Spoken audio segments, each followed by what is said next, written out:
with this platform. So make sure, please make sure that you guys come and check it out so that you guys are able to definitely know when we go live. It is live right now. If you want to go check it out, it's on the same page.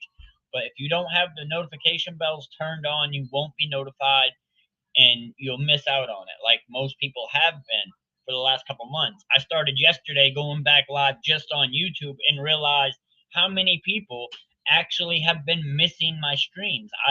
I'm assuming it's because they're not seeing it or they're not getting notified because of it. Because otherwise, if I go live on YouTube, you guys are joining in. Y'all are here. So, Ivy, you ain't been around for 2 months. Sarah's here every day. Sarah's here every day.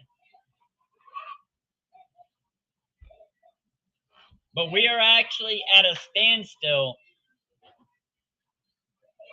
Milton's a locker room cancer. That's why we dealt him off. I'm going to have to dig into that because I haven't heard anything about the locker room antics yet. Backshot, you agree that the other stream is way better? Exactly. But like I said, it is live on there so that you guys can check it out and make sure that you guys get a notification for that. But yeah, she's been here almost every live and she's always positive. Yeah, Sarah's yeah, she's worked for it for sure. You out, Ivy? Are you dipping out because of that? I mean, I hate that for you. But yeah, I mean, she's here on every live stream with a positive attitude, and she's always got good vibes. So she's earned her spot there. Other moderators pushed for her to be a moderator, so I gave her moderator earlier than I was going to, but she has earned it. Oh, you good, Ivy? All right, brother, man. Well, hey, stay blessed. Make it great on purpose, and hopefully you either stop back in or you catch the other live streams, or hopefully you just have a blessed day in general. But yeah, so we're gonna go ahead and get back into this clip here. I'm gonna go ahead and finish playing it. If I'm Andy Reid, especially with the top of the second round pick, but mostly a scene like this is all aboard, baby. All aboard the Mayflower. I mean, it's Drake May's time. I mean, we talk about. So now they're going more into it being Drake May's time. It's less about Joe Milton. See if they're going to continue to talk about Drake May or if it's going to go back on the subject with Joe Milton. You know, what team could possibly be the Commanders of the past season? The Texans of 2022. I think, at least in my camp, in the Patriots fans that I know, especially with having that fourth overall pick, it feels like the Patriots really can be that team. We pull up their schedule, you know, and I'm a biased Patriots fan. Sometimes I'm biased, but you pull up the Patriots schedule. Sometimes I'm biased. Sometimes I'm biased. You like this angle better? You like that angle better, back shots? I got you, brother. I got you. Oh yeah. Is it always like this? What do you mean? No, actually, I just got this camera. It said it was going to be a 4K quality. Clearly, it's not, but we'll eventually get a better camera for it. But for now, it does do the job, so we'll just maintain with what it is. All right, Gabriel, man, you stay blessed, brother, man. Make it great on purpose. Not to say, hey, there are 9 legitimate wins, possibly 10, possibly 11. But look, we might screw around and win 11 games. And I'm not saying we're why not perfect season? Hey, there's always why not start one game at a time. But whoa, they going crazy talking about Patriots having a perfect season. They couldn't even accomplish that fully with Tom Brady, as they almost did, but they lost to the Giants in the Super Bowl. So it didn't end up working out for them. I don't think Drake May is going to bring that season to them either. But I would love for them to go back on talking about Joe Milton, like the title of the video says, because that's what the main video was supposed to be about. So, look, that's possible, and I think the hope. I can't play music, Ivy. I can't.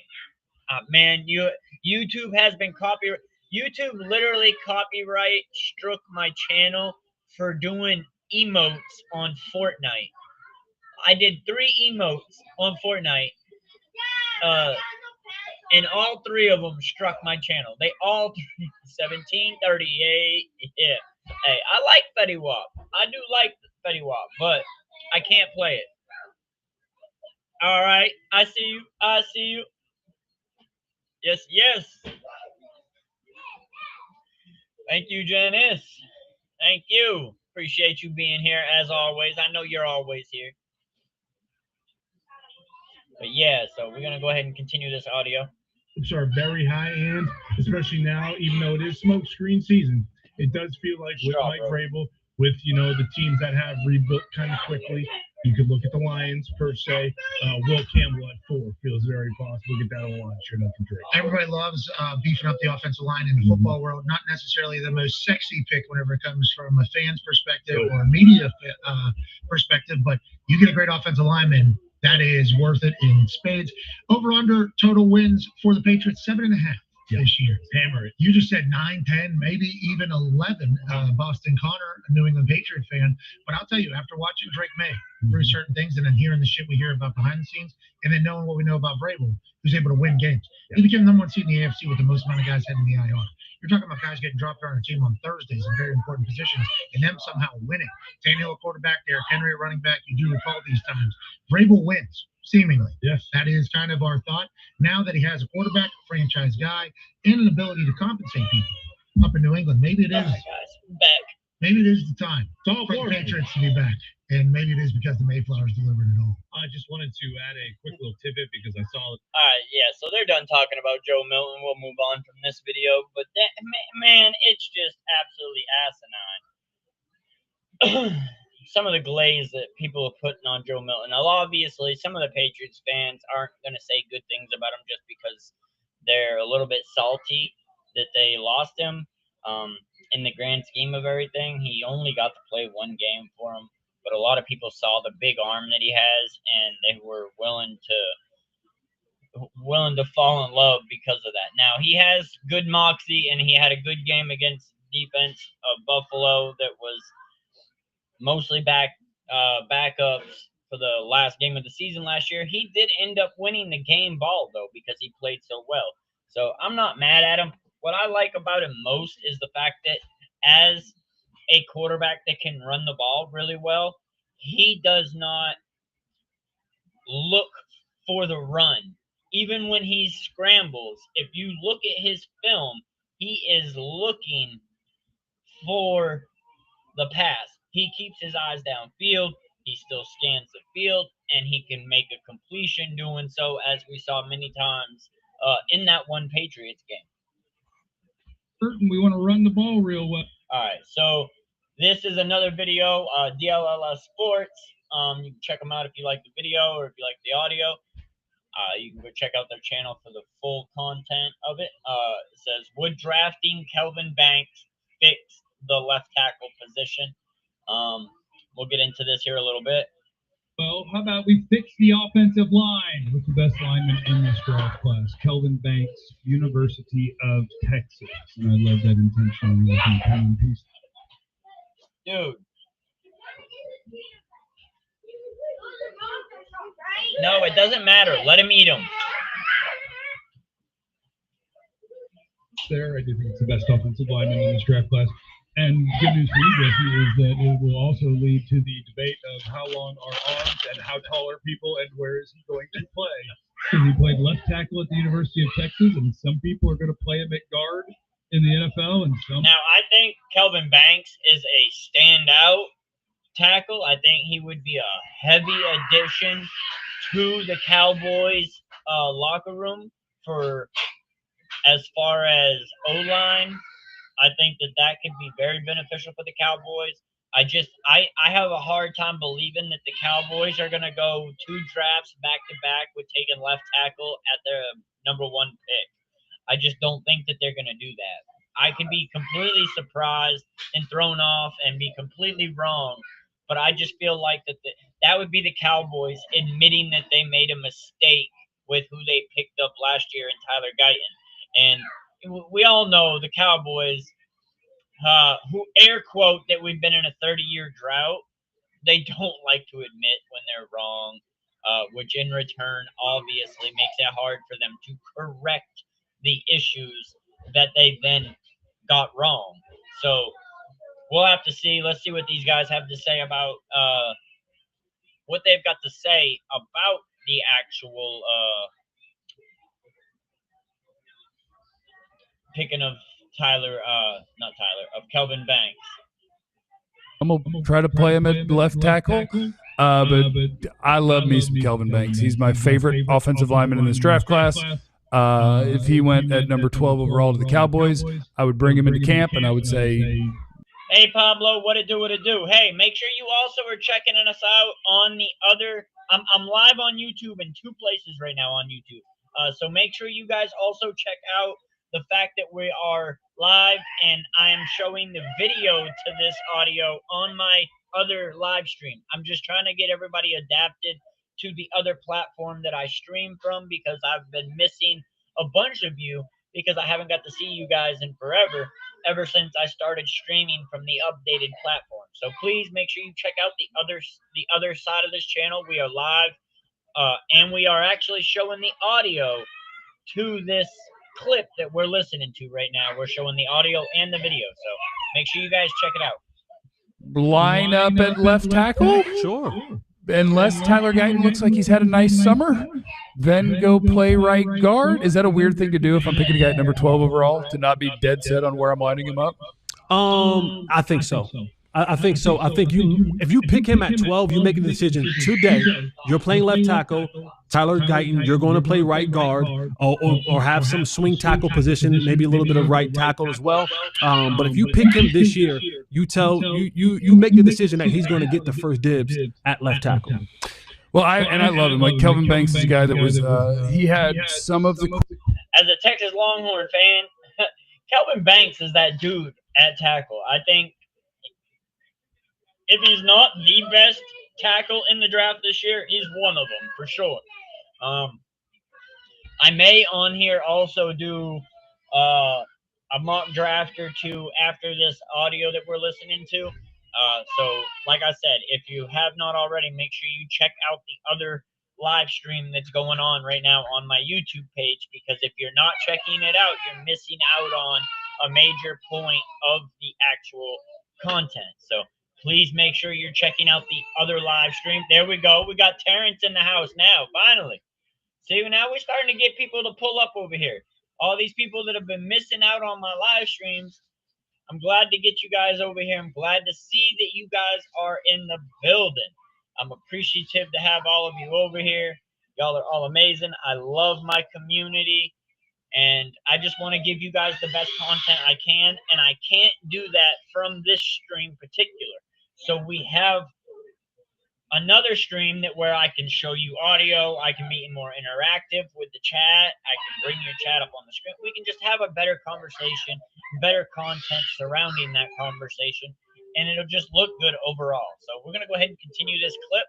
Questions about him, because this is what we do before the combine. We start guessing at where guys might come up short. Like, are his arms long enough? And then they were. Is he tall enough? There was talk that maybe he's not even 6'3". He's 6'5". So, people were acting like he was not 6'3", but this man is 6'5". So why would they be acting like he's not 6'3"? I mean, I guess he's not 6'3" in that aspect of things, but why are they acting like he's short when he's 2 inches taller than they're saying that he ain't? He's 6'5". The arms are long enough. But if you are not a full-on pterodactyl with the smoothest feet ever, then we're just going to move everybody to guard. That's what we're going to do. Nobody gets to stay at tackle. Kelvin Banks could stay at tackle. But I also think that he could be a really good guard. I think that he would be best served at tackle. Now, you could obviously, like they're saying, move him into the guard position. I just don't think that that's what would suit him best. Honestly, I think that what they should do is they should, if they're going to draft a tackle, they should draft Tyler Banks like that, Kelvin Banks, put him at left tackle.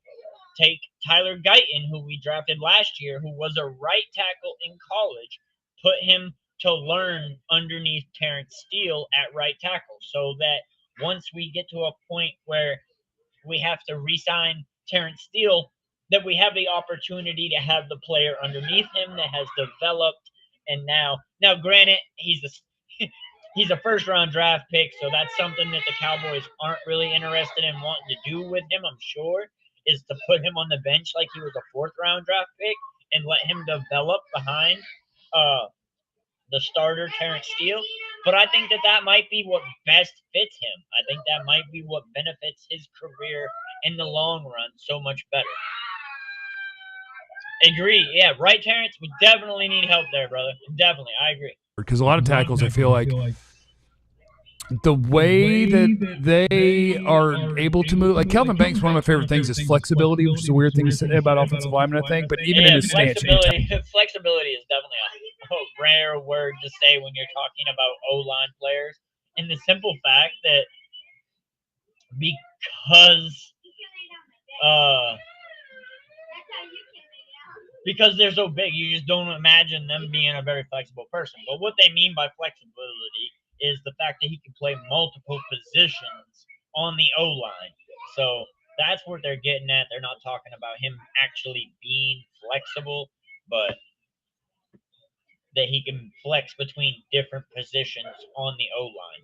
Tell like, okay, that's a 320-pound guy that has no problem bending, being in a squat and bending and generating. What it do?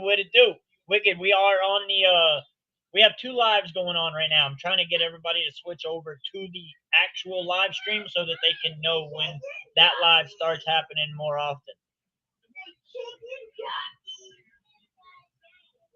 We've created a viral clip of creating power or whatever from these positions. Because a lot of guys you're watching, they're offensive linemen. They're gigantic men. It's like shuffle, but I'm up here. To see the guys who can really move like that and get the job done, I think it's really important. And I think Banks moves like that. And it helps him as a run blocker. When you're able to be down there and What up, Kid Cowboy? What it do? Welcome to the mainstream, brother. Welcome in. Man, Jeff is hilarious. I think Jeff Kavanaugh is hilarious. How are you restreaming? Fill me in. All right, so we are live right here. We are live on this channel. The audio you are hearing, Wicked, is on the Restream app. So if you go look on the YouTube channel, my YouTube channel, you'll see that there's 2 streams going on. The one that has this, no, hold on. Hold up, we'll get it for you. The one that has, all right, so if you go on my page, all right, you'll see there's 2 streams. This one right here is the main stream. This is the one I'm talking to you right now on, Wicked, on the just YouTube side of things. And then this one is the stream where I'm live all the time. I am always live. If you guys go look, I am always live. 4 hours ago, 9 months ago, 2 days ago, 1 day ago, 6 days ago. Like, we are always live. And I just hate it because so many of you guys have been missing out on a bunch of my live streams. So I'm trying to get it switched over and get some of you guys switched over so that you guys get to enjoy the better content that I can produce on that stream.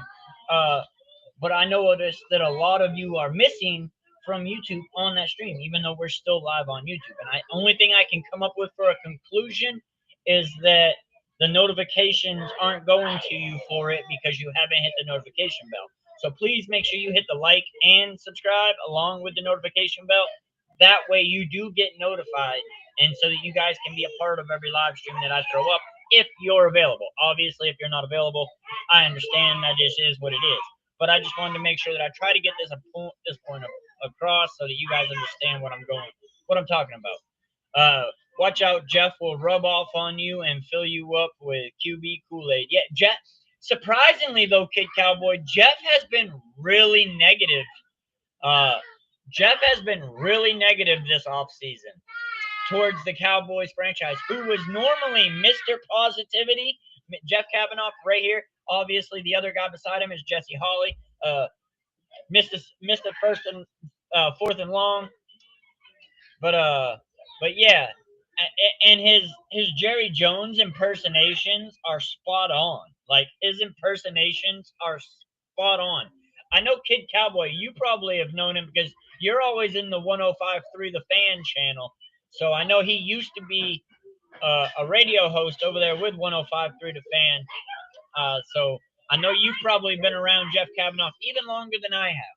But I didn't catch up with Jeff Kavanaugh until 2 years ago, right before he stopped doing the 105.3 The Fan.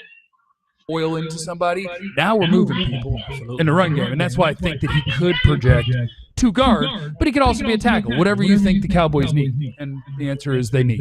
They do need on the offensive line. And if you want to win, it starts with the offensive line. But you think about it just for a tiny second. If you have a guy in all the traits that he has, and I think the most important thing is when you're talking about the experience, 3-year starter. That means there's a ton of rep that he's got that you can go and watch him playing that position. And to show up at 18 or 19 at UT and be a stud, right? That's pretty good. And one of the things that we kind of got turned off with last year with Tyler Guyton was, left tackle, he has all these traits that could be potentially really good for him. Not a lot of games. Not a lot of games played. Banks was better when he was 19 than Guyton. Not a lot of games played. And that matters. That matters for the skill ability, for the confidence ability.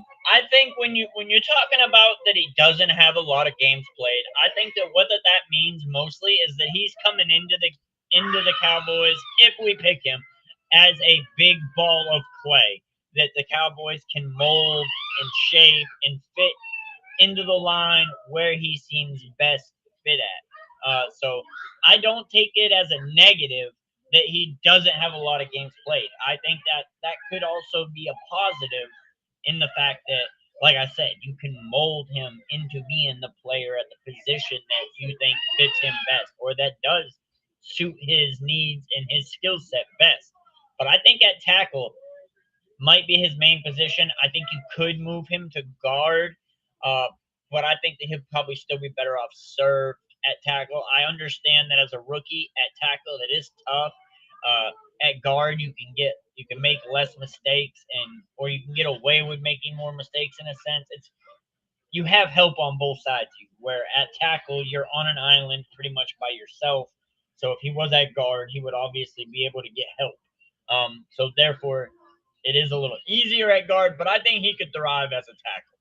For all of those things, putting tools in your toolbox.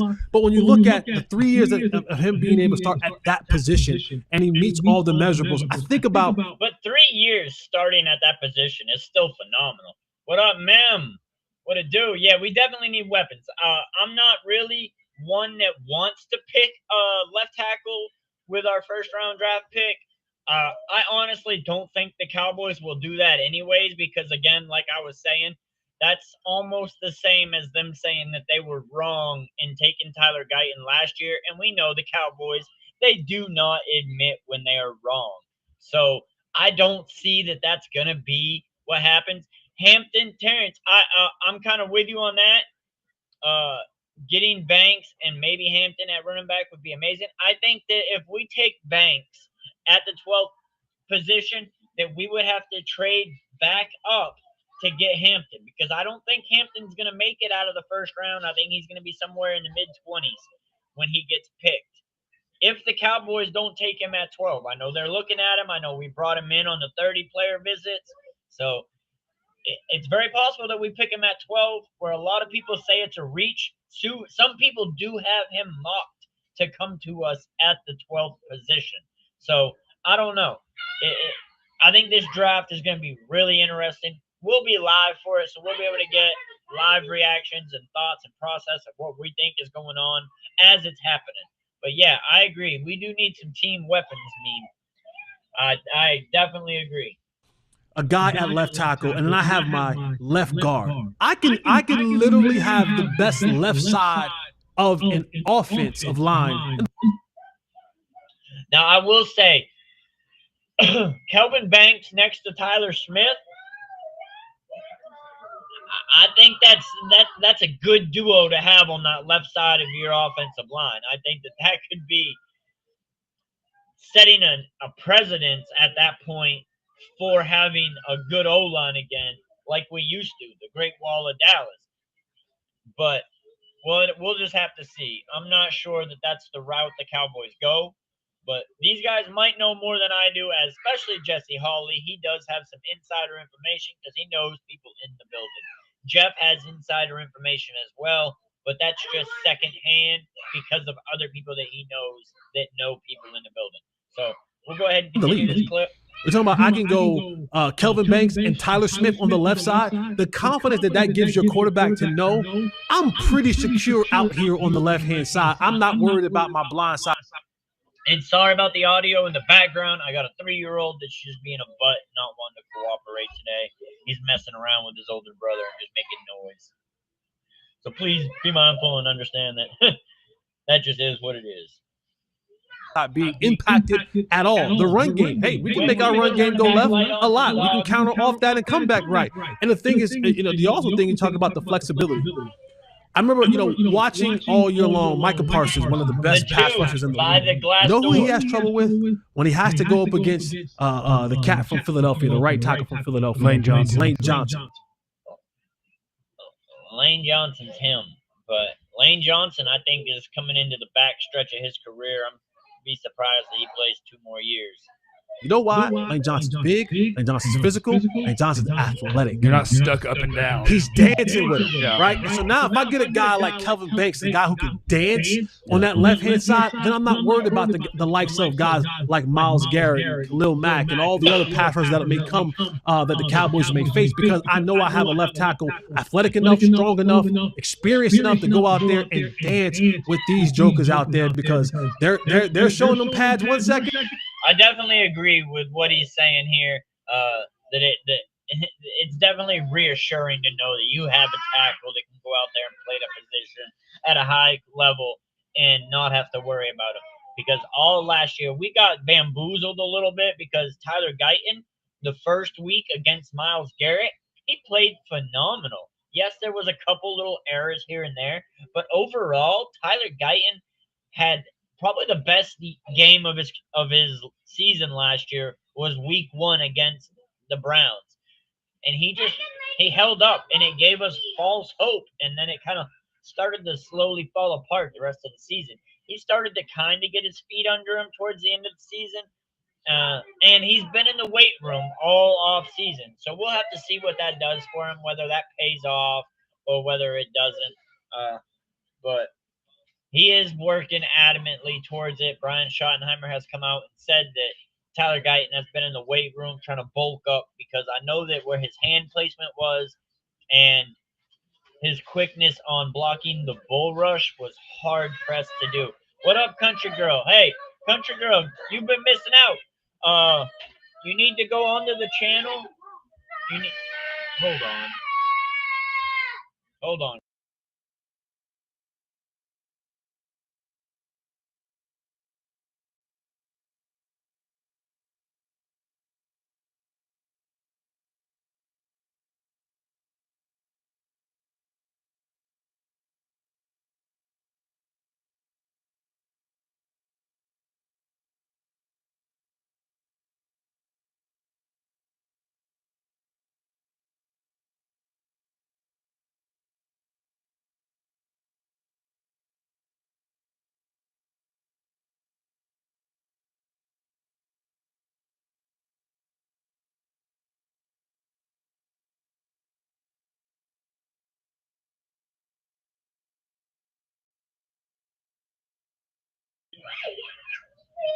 All right, sorry, Country Girl. What I wanted to show you real quick on this stream, if you go on the channel, all right, hold up, we don't need to do that. Step back. If you go on the channel, you'll notice that there is 2 live streams going on right now. This is the one that you're on with me right now, Country Girl. This is the one that you've been missing out on. Same with you, Dallas Rogers. Go check out the page and come over here and click on this live stream. This is the live stream right here where you'll actually get to see the video to the audio that you're hearing me play in this live stream. So go on the channel and make sure you hit the notification bell, because we've been missing you guys. You guys ain't been around because of the fact that you ain't notified when we go live. But yeah, if you go on there, you'll get to see the full stream in its entirety, and not just hear only the audio to it, because when I'm on live here, I cannot bring in any actual audio. I can bring in audio like I am now, but I can't actually bring in any videos to show you. When I do it on this, I can actually do so. So make sure you click onto the channel and go check out the live stream that says Cowboys traded for a QB. That live stream right there is the one that you'll be able to view what we're doing from. You've been playing softball? That's what's up. That's what's up. Hopefully y'all been staying blessed, Country Girl and Rogers. Happy to see you guys back for sure, for sure. But yeah, I'm going to get back into this audio here. Dude, what are you doing? Why are you climbing on the railing? Get down. He can't get away from me for some reason. If you want to go upstairs, all you have to do is lock the gate. Get away from me first. Hold on 1 second, guys. Sorry about this.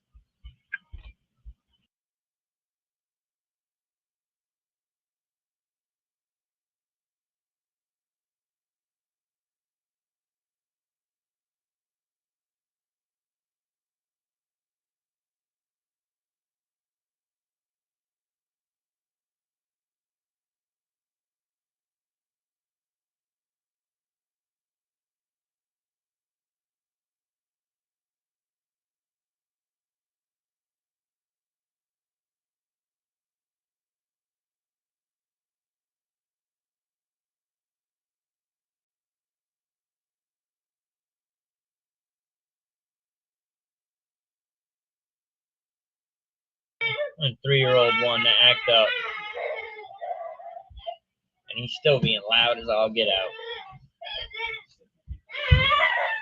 Hey, enough. You're being obnoxious. He doesn't want to play no more. You're being obnoxious. You need to chill out. Yeah, he doesn't want to play. I don't want to play anymore. All right. We're going to get back into this audio here. Hey, right? I don't know why you saying baby girl, Dallas Rogers. I don't know why you got to do all that extraness. We don't got to have all that extraness. We've been live, though, the whole time. My door don't swing that way. And then they're vanishing underneath those tackles blocks the next second. But Kelvin Banks, I think, will fit perfectly on the Cowboys' offensive line. What I wonder about and maybe worry about is that the Cowboys just won't do it. Right? Like when I look at you're picking at number 12, who are the 12 best players in the draft?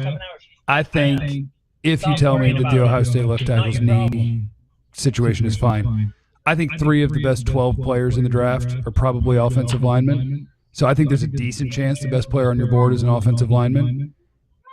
Definitely, there's a high chance that at pick 12, the best player on the board is an offensive lineman. And there's a very high chance of that. But to me, in my mind, with what we need for skill position, we need skill position players. We need wide receiver. We need running back. I would even take Tyler Warren because you didn't do it, dude. No, it goes on whatever I put it on. My phone's on the black one. Hey, you say not use the phone. They're my chargers. Go. Stop, please. Stop, please.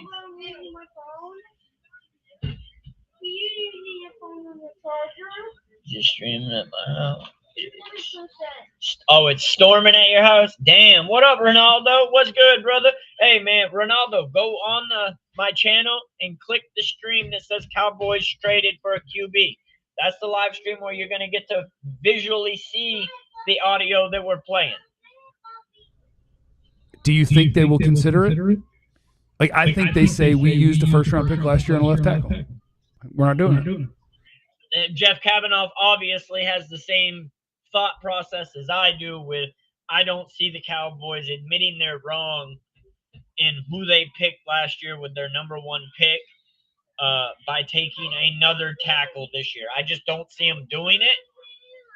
I could be completely thrown off guard and completely caught by surprise if they did, but I don't know that I would be mad at them, but I would be questioning, well, what are we doing at wide receiver?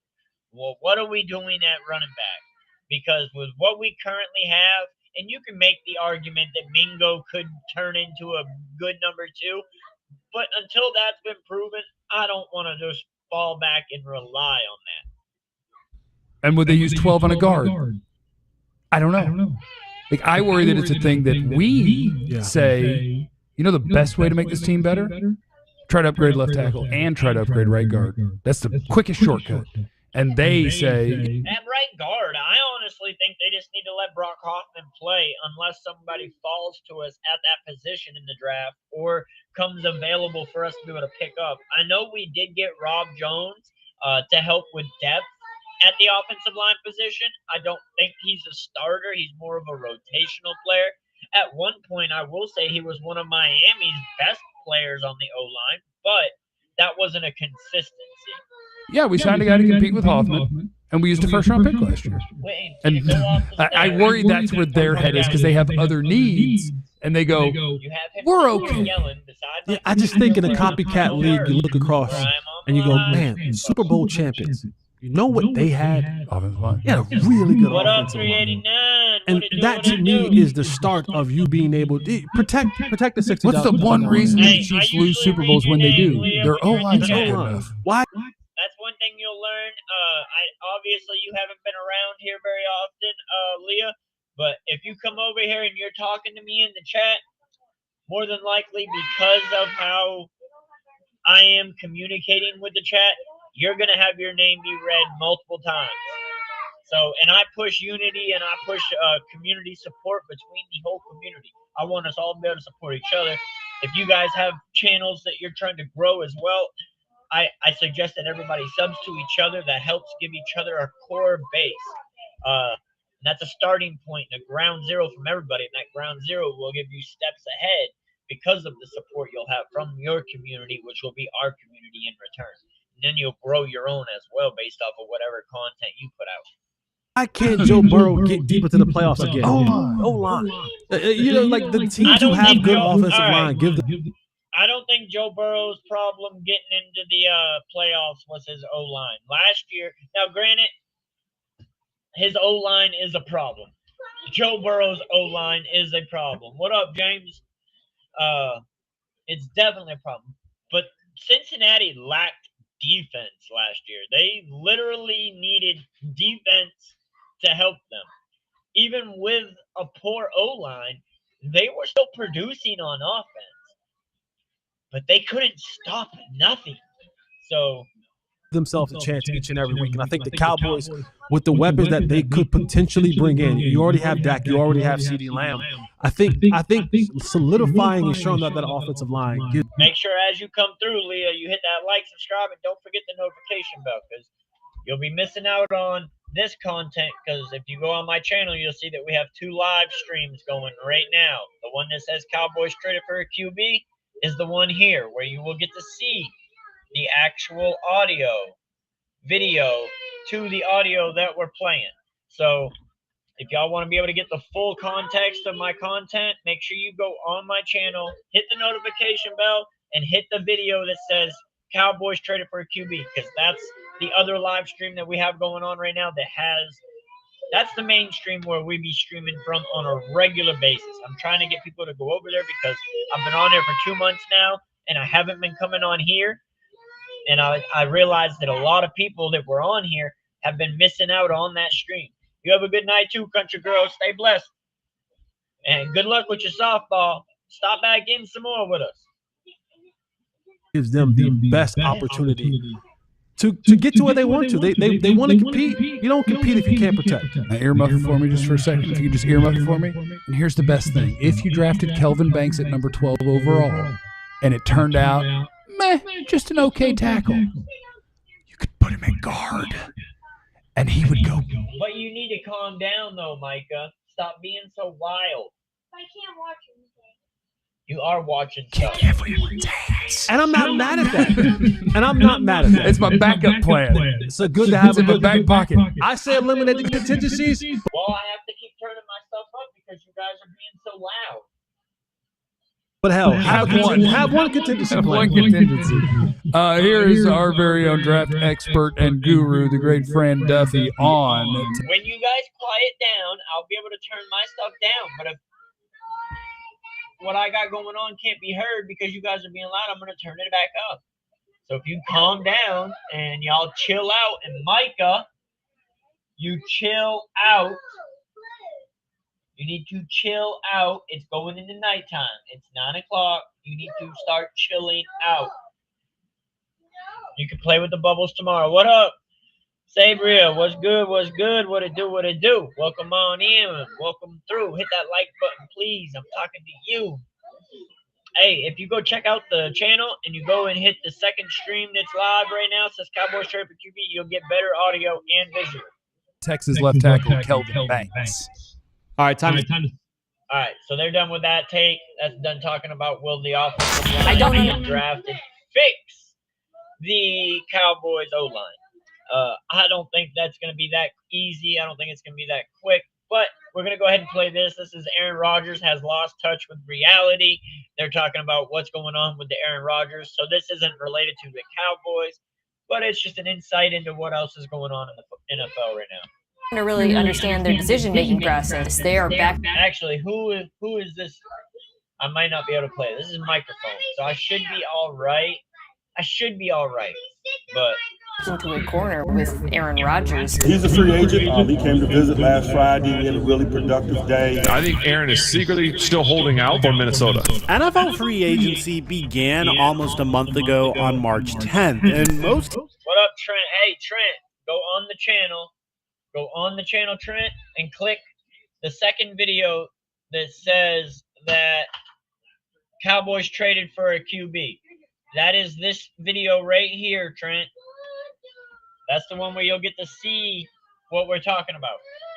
Teams already have their answer at the quarterback position. The Seattle Seahawks signed Sam Darnold. The Las Vegas Raiders traded for Geno Smith. The New York Giants signed Russell Wilson. And the New York Jets signed Justin Fields, who, by the way, owner Woody Johnson said that he's going to be a total winner for them, and he's been impressed with them since his college days. It was either he or Trevor Lawrence, and I think he is going to be really good. Which poses the question, if you like Justin Fields so much, why did you select Zach Wilson with the number 2 overall pick? Now, if you paid attention, 2 of the quarterbacks that I mentioned in the opening of this video actually played for the Pittsburgh Steelers last year. But the Pittsburgh Steelers were waiting on one individual and one individual only to make his decision. And that's Aaron Rodgers. What was once assumed to be a decision that Rodgers would make within the first week or so of free agency dragged on all the way to... Man, and Aaron Rodgers be saying some wild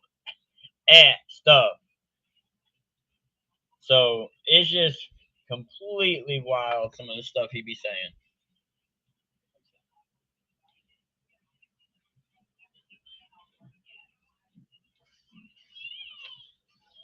Sorry.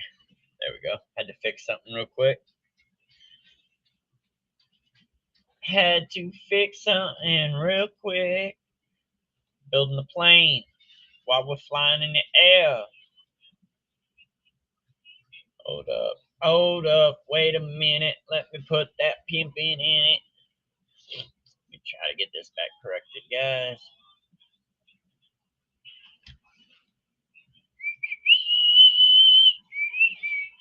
Alright, conservative, so as little as possible. Alright, there we go. Alright, we back. Right, to the beginning of April. And this could go as far as the NFL draft. And sports talking heads and fans alike are really confused. They're confused as to why the Pittsburgh Steelers would back themselves into a corner like this. I don't know. It is kind of weird, like that that the Steelers have, like, it seems like no backup plan at quarterback. They were like Aaron Rodgers or bust, and so far that's been falling through. It hasn't been something that's actually been working for them so far. To really understand their decision-making process, they are backed into a corner with Aaron Rodgers. And they're even more confused as to why Aaron Rodgers would take this long. To me, this shouldn't be that hard, right? Like the Steelers want you, the Giants want you. It's not that hard. Make the decision and look at it. The best part of all is Aaron Rodgers is really taking his time stirring the pot. On one hand, you could catch him. Man, Aaron Rodgers is pretty good at stirring the pot too, if you ask me. That man, like I said, he be saying some wild stuff that just makes you wonder, like, what's going on with this man? It's like he needs to go back in the dark room. Walking on the beach with wired headphones and some individual just happening to be there taking a picture of him as he's pondering his future. On the other hand, he's throwing footballs and training with DK Metcalf, the Pittsburgh Steelers. That is something I haven't heard. He's over there training with DK Metcalf. So he is training with a player that's currently on Pittsburgh Steelers, but it's also a player that has never played for the Pittsburgh Steelers. So what is it accomplishing? Are they just waiting until after the draft? I don't know. Steelers' newly acquired wide receiver. It just leaves me with more questions than answers, honestly. I agree, James. I think that the couch is probably the best place for Aaron Rodgers to be signed to, or the recliner. Either the couch or the recliner, I think, are where he would serve and be the best at his position, at sit back and watch. I don't think he needs to join another team. I don't know what Aaron Rodgers is trying to prove. I don't know if he's chasing a bag. I don't know what it is, or if he just feels like he's still got something. Everybody in the world knows at this point, Aaron, it's done, man. You had your time. You had your reign. But it's done. The sunset has started to fall, my brother. The couch needs you. They need you over there with the couch or the recliner. You can go to either one of those two teams, couch or recliner, and I think that that's where you'll be best served. Not only that, you could have someone like maybe your wife bring you something to eat while you're there watching. I don't know, but I think that's where you'll be best. And this is done on purpose. I mean, Aaron Rodgers and DK Metcalf spent hours with each other trying to become.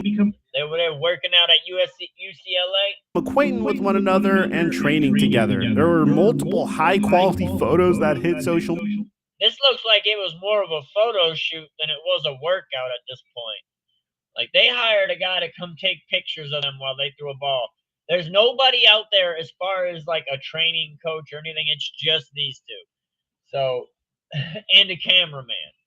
So to me, that screams more photo op than it does training op. But who am I?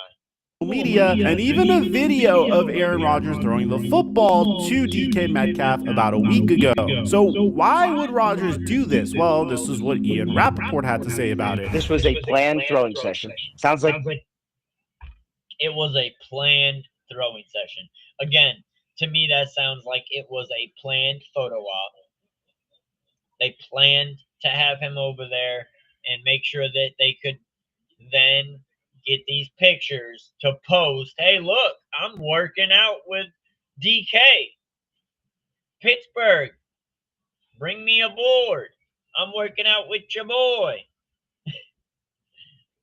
But what is this doing other than spreading false realities about that Aaron Rodgers is going to be a good piece for any team to sign at this point in his career? I think that that's not the case.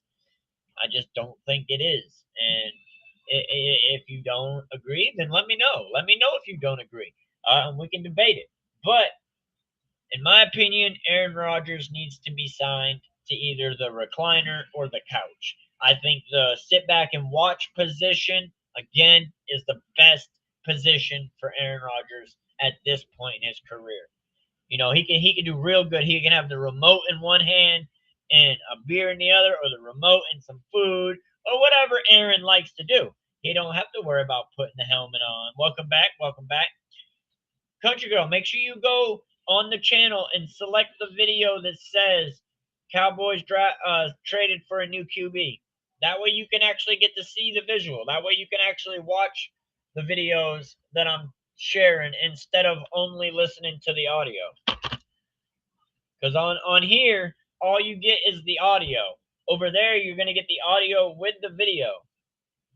All right. All right. Yes, ma'am, Sarah. Let them know. Let them know. And that's where some other people are as well, so you'll be able to have more conversations in that chat as well. I think it went very well, unless the Vikings do a complete about face from what they've said. Jalen Season, you, my friend, have been missing in action because we have updated. Jalen, go on the channel. Go on my channel. Hold up. Go over here. Back up. Go here. Watch. Just watch this for a second, Jalen, because I know you've been missing out and not catching the notifications when I go live. There you are, country. Hell yeah. See, country? That's the place to be. You go over here. Man, do I have to click my channel? Or is it going to bring it back? I'm going to have to click my damn channel. But you're missing it because this is the live stream over here, Jalen. Jalen, the audio, you're only getting the audio on this video, on this channel right here. Talking with me right here. This, you're only getting the audio and me. If you go on my channel and actually click the video, there's two videos that are live. If you click the one that says Cowboys traded for a QB, that video right there, here, look. All right, so you go on my channel. It's the very first video. This is the one you're on right now. This is the one you guys should all be on. That way you guys get to watch the visuals of the audio that we are listening on. So, Jalen, I would love for you to do that because I know that you've been missing it and you've been one of my moderators, and I need you over there, my brother. I need you over there, Jalen. I know that you've been you got other things that you're doing in life, but when you're able to pop on, we need you over there.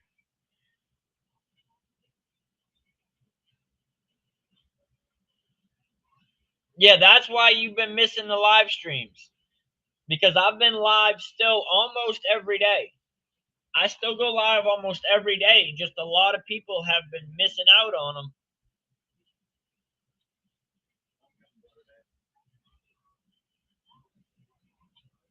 No, yeah, and I understand if you're busy and you got things that you're doing in your life, that is 100% understandable. But like you have the moment to come on right now, I just want to make sure when you have those moments in your life that you are able to check out the live stream, that you're checking out the one that we're on a regular basis. It's still the same channel.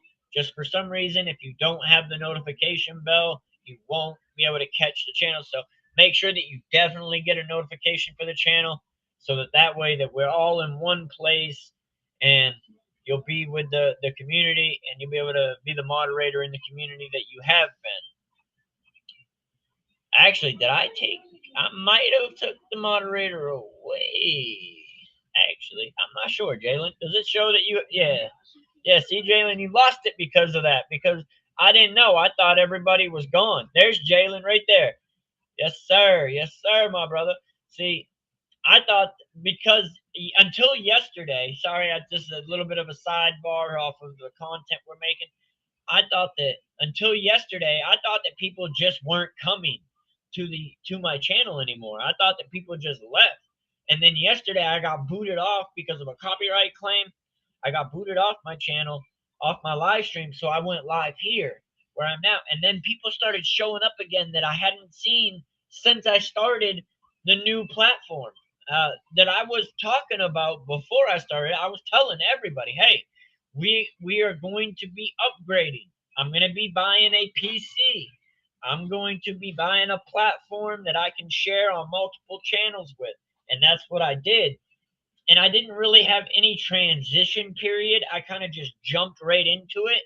And that's my fault. And had I known that a lot of people weren't going to be able to see that channel quite yet, I would have had more of a transition period here where I would have been like doing what I'm doing now, trying to help transfer some people over, because we've been missing out. And ever since I did start that, we lost like 70 subs. It's been kind of wild. I was hoping on the season to have an uptick. We may have to do this a little more just to get the crowd back together and the community back together, to pull them all over here and have them be able to see the channel in its best content form.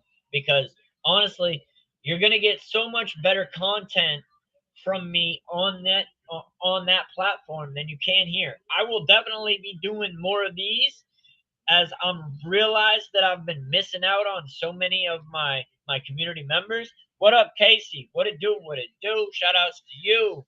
Hey, if you want to join and be actually on the stream that's going on where other people are in the chat, Casey, go on my channel and click on the live stream that's up top. It says Cowboys traded for a QB. If you click on that live stream, you'll be able to be in the channel where we are visually watching the audio that I'm playing. This audio Publicly, that would be his only spot. That audio right there is playing on this. Now, if you go on my channel, see the chat over here, we're talking. If you go on my channel, the second, I just did this, but the second live stream is the one you're on right now. The one you need to be on is this one. It says Cowboys traded for a QB. That is the live stream. It's this right here, where you will get to see the visuals of the audio we are talking about. So please make sure you have your notification bells turned on and go to the page and click that link. What up, Toxic? Man, I figured out why we've been missing so many people. I got you, Jalen. I got you. Yeah, well, I mean, it's just that there's been so many. It's not just you either, Jalen. There's multiple people. What up, Alyssa? You on the wrong one. Alyssa, go on the other live stream. What it do, what it do. Go on my channel and go on the Cowboys Traded live stream. What up, Toxic? What it do, brother? Welcome through, brother. Yeah, it wasn't just you, Jalen. There's been numerous amount of people in the last 3 streams that I've done that I've seen that I ain't seen in months. There you are. There you are, Casey. There it is. There it is. There it is. Yeah. I got you, Jalen.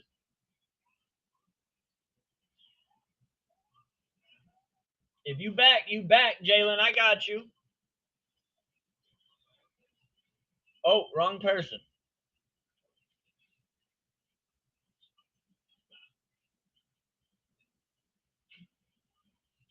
Sorry about that, country. Sorry about that, country. That was an accident. What up, Alyssa? There we go. How about your Gators? Hey, how about them?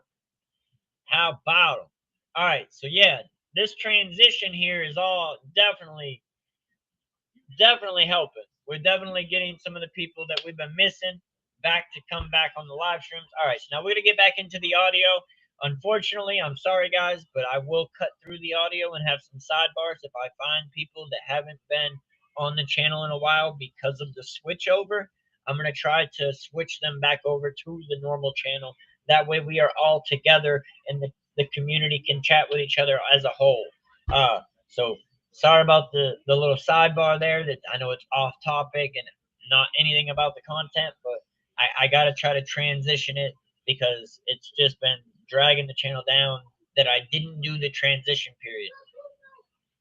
Yeah, It was yes, like sir. a matter of time, but Yes, as sir. you probably know, getting in the head of Aaron Rodgers and trying to figure out what he's up to is difficult. To sort of wait till it gets firm and final, but that's just my general feel on it. And this is where things get really interesting because fans are wondering what is taking Aaron Rodgers so long and why hasn't he just come out and said point blank that he wants to play for the Pittsburgh Steelers? Well, there are multiple theories and here's my prevailing theory, and we're going to cite multiple sources as to those theories. So in the very beginning, I thought Rodgers' top option was going to be the Pittsburgh Steelers, primarily because when you entered free agency, there weren't that many good options available for Rodgers. He pretty much had the Minnesota Vikings, and he was just crossing his fingers. Hey, Ryan, go on my channel and go to the other live stream that says Cowboys traded for a QB. That way you're in the community with everybody else. You're on the transition channel right now. We need to get you over here with everybody else in the chat and the community. So if you guys are over on this channel, make sure you guys go to my page, click on my page, go down. It should be the first video live stream. If you go on that very first live stream on my channel, you will be able to be in the channel over here. Man, here we go again. Ain't never gonna win, Royal. Ashamed to be ain't never ashamed to be no fan, James. Come on now, brother. You know better. But yeah, Jeff and Ryan, go on my channel and click the video that's live that says Cowboys traded for a QB. And then you'll be in the live stream that everybody else is in. I'm just trying to transition some people over. That way we get, when I go live on that channel, everybody's there. What up? What up, Riz? If you didn't hear what I said, just do the same thing. That guy froze. Yeah, we about to get back into it. Yeah, so Riz, go on my channel, or anybody that's in here right now, go on my channel, click on the live. There's 2 live streams. Click on the live stream that says Cowboys traded for a QB. That way you will be a part of the actual live stream where we can watch the audio and all the community is there together. That's where we're at right now, so make sure you go tune in over there. I'm going to go ahead and get back into this audio. Fingers and hoping that Matthew Stafford would leave the Los Angeles Rams, which would open up a spot in sunny California for Rodgers to play his twilight years. But yo, I'm very inclined to agree with you, Jalen. I'm very inclined to agree with you. Look at Matt Stafford. What up, Jeff? There you go. There you go. We got you in the room, brother. That's where we need to be. That's where we need to be. Everybody, make sure you hit those like buttons. Make sure you get your notification bells up. That way, every time I'm on here, you guys know that I'm live and you guys can come join the streams if you're available. We're going to go ahead and play this audio. I love to watch streamers of teams that are dying to be great again. Yeah, like the Patriots. Yeah. We need to go find a Patriots streamer, huh? Or the Browns. Yeah. I know the Cowboys had a bad season. That is what it is. The Cowboys don't generally have repeat bad seasons. They don't. But we'll see. I could be completely wrong. Cowboys could not. They could falter and fall on their face. But I think that this year will be much better than it was last year. And I think it'll look different in the aspect of everything so far this offseason has had a difference to the process. So we'll see how this season goes. I think there will be obviously a learning curve in the beginning of the season. So I say week 6 to week 8 is where you actually start to see the Cowboys on the upward tick to where they are actually going to be playing for each other. The chemistry will be there. They'll know their assignments fully at that point.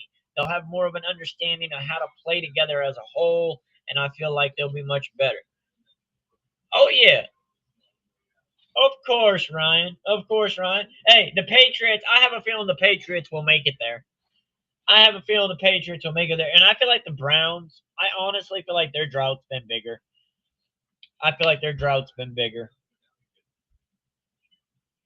But that didn't end up happening. Stafford decided to sign, and since Rodgers took so long, the New York Giants just opted to sign Russell Wilson. It gets even more confusing because you were at the Rangers game? That's dope, brother. That's dope, man. Congrats. I was just about to talk about the Bears, but they did have that season, I think, in the 2010s where they won a Super Bowl.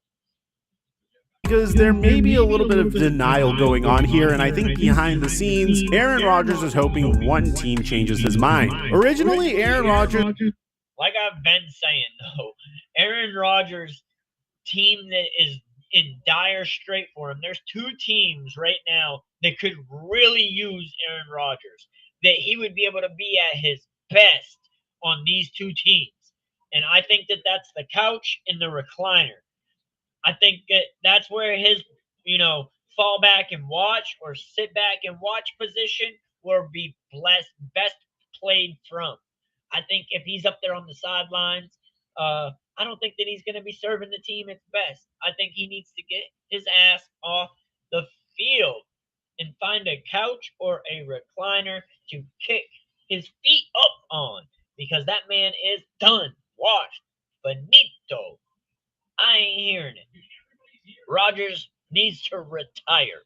Pats will be back in playoffs probably this year. You see the coaching staff and defense. Hey, on paper it can look one way. Cowboys have been this way too before. On paper you can look one way as a team, but that does not mean that you got it put together. That does not mean that you got it put together. The coaches and the player, it has to gel. And on paper, it can look phenomenal. But that don't mean that in IRL that it's going to work out. So, it's a hope and a prayer at best until it shows itself and unravels for us. And I feel like the Cowboys are in that position right now as well. I feel like that the season is a big question mark. Finding out who we get in the draft and who else we pick up in free agency, because they are saying that they're not done. Whoever else we pick up in that position will help kind of guide us towards what we're looking for. But I think until we actually start to see the product on field, that we don't know what it's going to look like. It's got a lot of question marks. Texas. Reached out to the Minnesota Vikings, hoping that where has carnage been the last 2 days? Vikings would just want J.J. McCarthy to sit down for an additional season and bring on Aaron Rodgers for this up. I think that would be bad. I think if the Vikings were to bring on Aaron Rodgers and sit McCarthy again, I think that could possibly be detrimental to his development. I think that boy needs to get out there on the field and play. I think that everybody's waiting for him to come play, and I think that if you do that, the Minnesota fans may have an issue with it. Minnesota fans, from what I'm understanding and been seeing, is they are very excited about the prospect of J.J. McCarthy playing. We'll get Amari and Hampton. Who will? We will, Jeff? You think we're going to get him, Jeff? What up, Riz? Hey, go on the channel and click the live stream that says Cowboys traded for a QB, guys. Go on there and click that live stream. So go on my channel, click the first live stream on the channel. That's the one you guys are going to want to be in, where we got everything where you can watch it and see it and hear it. But all right, we're going to get back into this clip now. Coming season, which doesn't really make a lot of sense if you think about it, because if the Vikings truly wanted to do that, they would have just franchise tagged Sam Darnold. On top of that, the Minnesota Vikings... Yeah, microphone. All right, so if you guys like this video and you guys want to go check it out, Microphone is the one that is posting this video that I am reacting to. I don't own the rights to this video, but if you guys do want to check it out, go to Microphone's page and you can go check him out as well.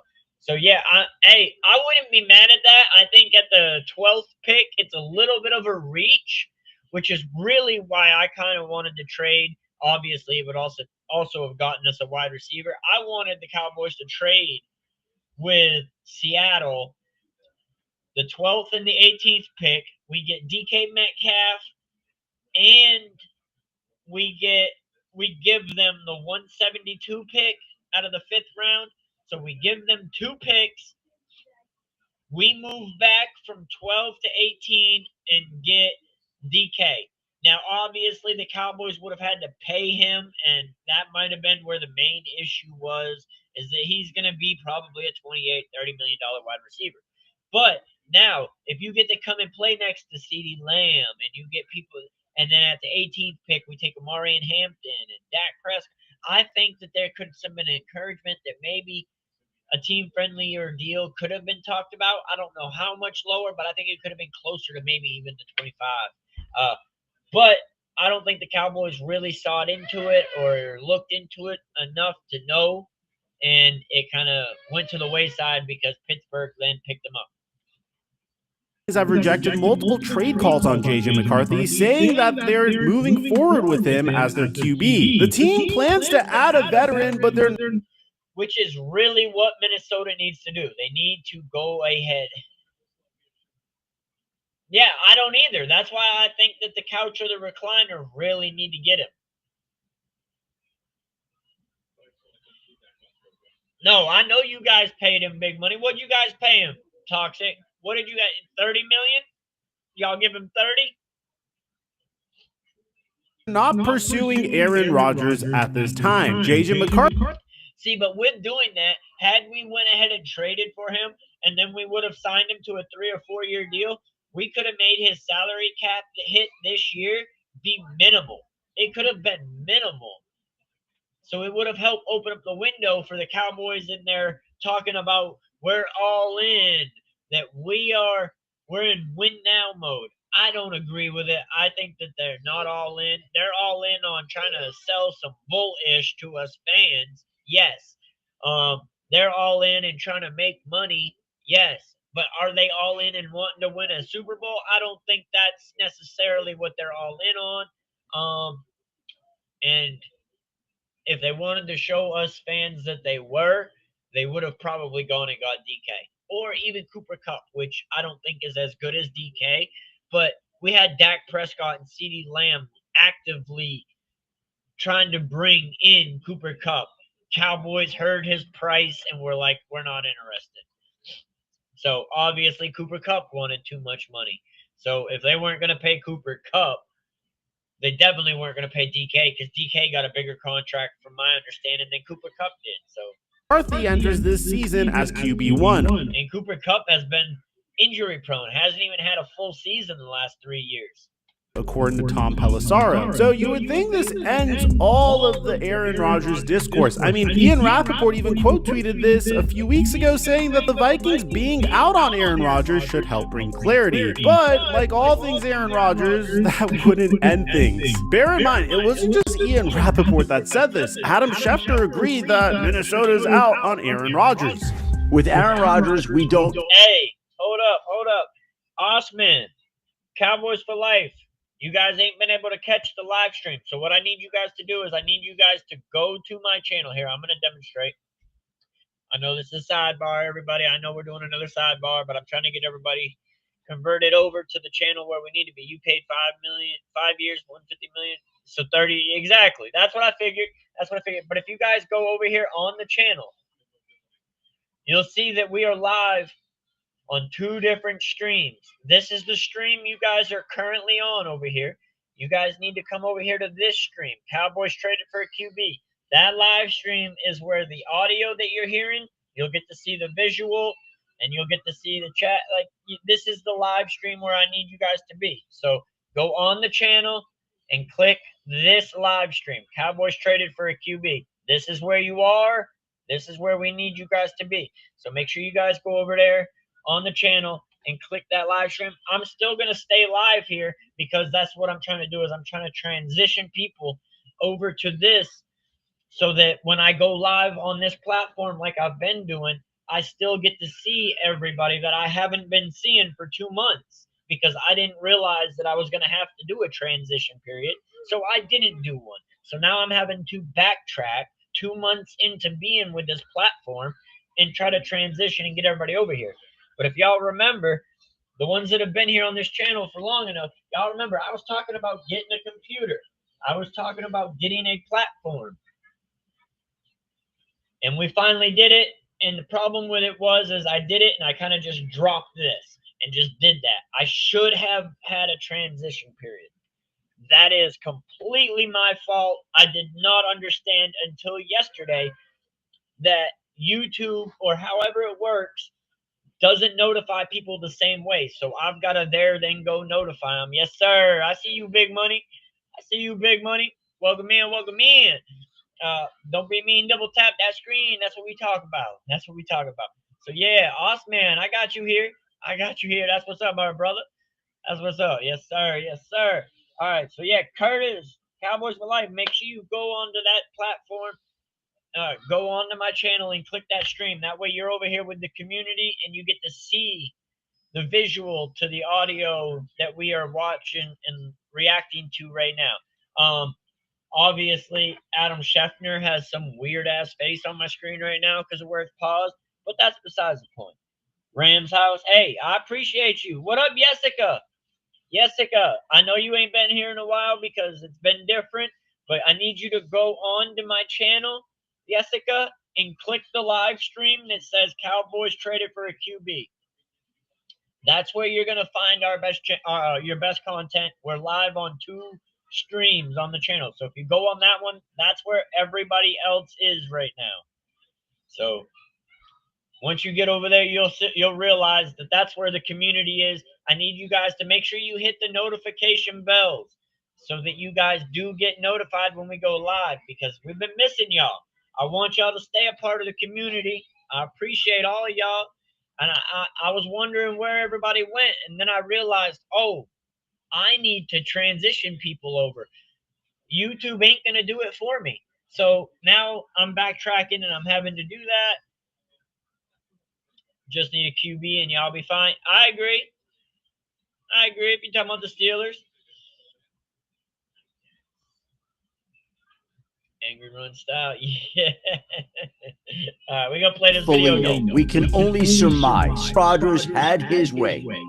I believe that he would like to sign with the Minnesota Vikings. Do I think it's likely? No. But I just don't know that it's practical for the Vikings. This is a team that invested the 10th overall pick last year in J.J. McCarthy. Minnesota come around at some point in time and say, you know what, J.J.'s slow to come back from his torn meniscus last year. Could they then revisit Aaron Rodgers and say, you know what, this guy's going to give us a chance? Said that they want J.J. McCarthy as their QB1, but they won't rule out further talks with Aaron Rodgers. So now you're starting to get an idea. Why would Minnesota even do that? Why would they go on, have a press conference saying, we got faith in J.J. McCarthy, he is our number one, and then later on go, well, we might be interested in Aaron Rodgers? What does that do to the mindset of your quarterback that you have coming up, that you want to be your franchise quarterback of the future? What are you mentally trying to do to that man? That's such a cowboy move to do. That's kind of like what the Cowboys did last year with Trey Lance and Dak Prescott.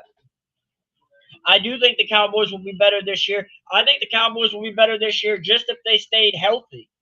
I think if the Cowboys stayed healthy last year, we probably would have won 10 games instead of 7. Maybe still missed the playoffs, but I think that we would. I agree, JF. I agree. But yeah, I think that as long as they stay healthy, I think they'll be better. I think that there's going to be a learning curve in the start of the season. So week 8, week 6, week 8, somewhere around there, I think the Cowboys will start gelling and building chemistry as a team and playing for each other, and we'll start to get to see everything come together for what the Cowboys of the future are going to look like, or at least for the close future. I'm not talking but 3 years ahead now. So my biggest thing from this season is I'm thinking that it's going to give us a big stepping stone to have hope for what our team can be coming up in the years to come. But I think that if we stay healthy, we can at least get 10 wins. I think if Dak Prescott is healthy, it's a double-digit win season for him. That's just the way it's always been. You out toxic? All right, brother man, stay blessed. Idea of what is taking Aaron Rodgers so long, and I really you back, Trent. Hey, Trent and Jessica, please go on to my channel and click the first live stream. There's 2 of them. Cowboys traded for a QB. Go on to that stream, and that's where everybody is. Don't think I can blame him. On one hand, you have the Pittsburgh Steelers, who just traded for a brand new wide receiver number 1. It would have been really... Man, I would have loved to have had DK Metcalf next to CeeDee Lamb out there playing together. I think that would have been a hell of a duo if we had CeeDee Lamb and DK, then Jalen Tolbert and Mingo. I think that would have been a phenomenal wide receiver room. I think that it easily could have been in a top 5 duo wide receiver situation. Obviously, I would have needed to at least see the first season of what it looked like, but I couldn't imagine it being anything short of damn near spectacular. To have those 2 being able to play next to each other. No, Jessica, you're on the other stream. Really cute to see DK Metcalf reunite. Jessica, hold on. I'll show you. I'm about to show you. Right now, Jessica, where you're commenting, You're commenting on this channel right here, this page right here. What up, Crystal? What it do? You're commenting right here. We need you guys to be on this live stream. That's where everybody is. So go onto my channel and then click the live stream that says Cowboys traded for a QB. If I'm showing you this screen right here where my green hand is waving around, you're on this one. We need you guys to be over here because that's where everybody is. So just go click the channel and go to the first live stream that pops up. It should be Cowboys traded for a QB. That's where you guys are going to get to see over here the visuals to the audio we are playing. Crystal, I know you've been there before. There's Trent. Trent's in the room now. Welcome in, Trent. Welcome in. All right, we get the audio with Russell Wilson on the Steelers, but since the Steelers decided to wait so long, that's officially out of the window. And that's why today's video is sponsored by Rocket. Don't worry about customer service calls because the app's negotiators will go to work for you. And Rocket. Yeah, Dak is fun. Joe Milton is a developmental player that is to fill in a backup role that we didn't have. He's not to become the starter. The only way Joe Milton becomes the starter is if Dak gets hurt. If Dak gets hurt, that's the only way Joe Milton becomes the starter. It ain't got nothing to do with Dak's talent. It's got to do with the fact that Dak has been injury prone. And what I will say is that it is an upgrade over Cooper Rush. All right, hold on. What do you need? All right, I understand. Michael, what do you need? You need to give your brothers some space. Well, he doesn't want you on his legs.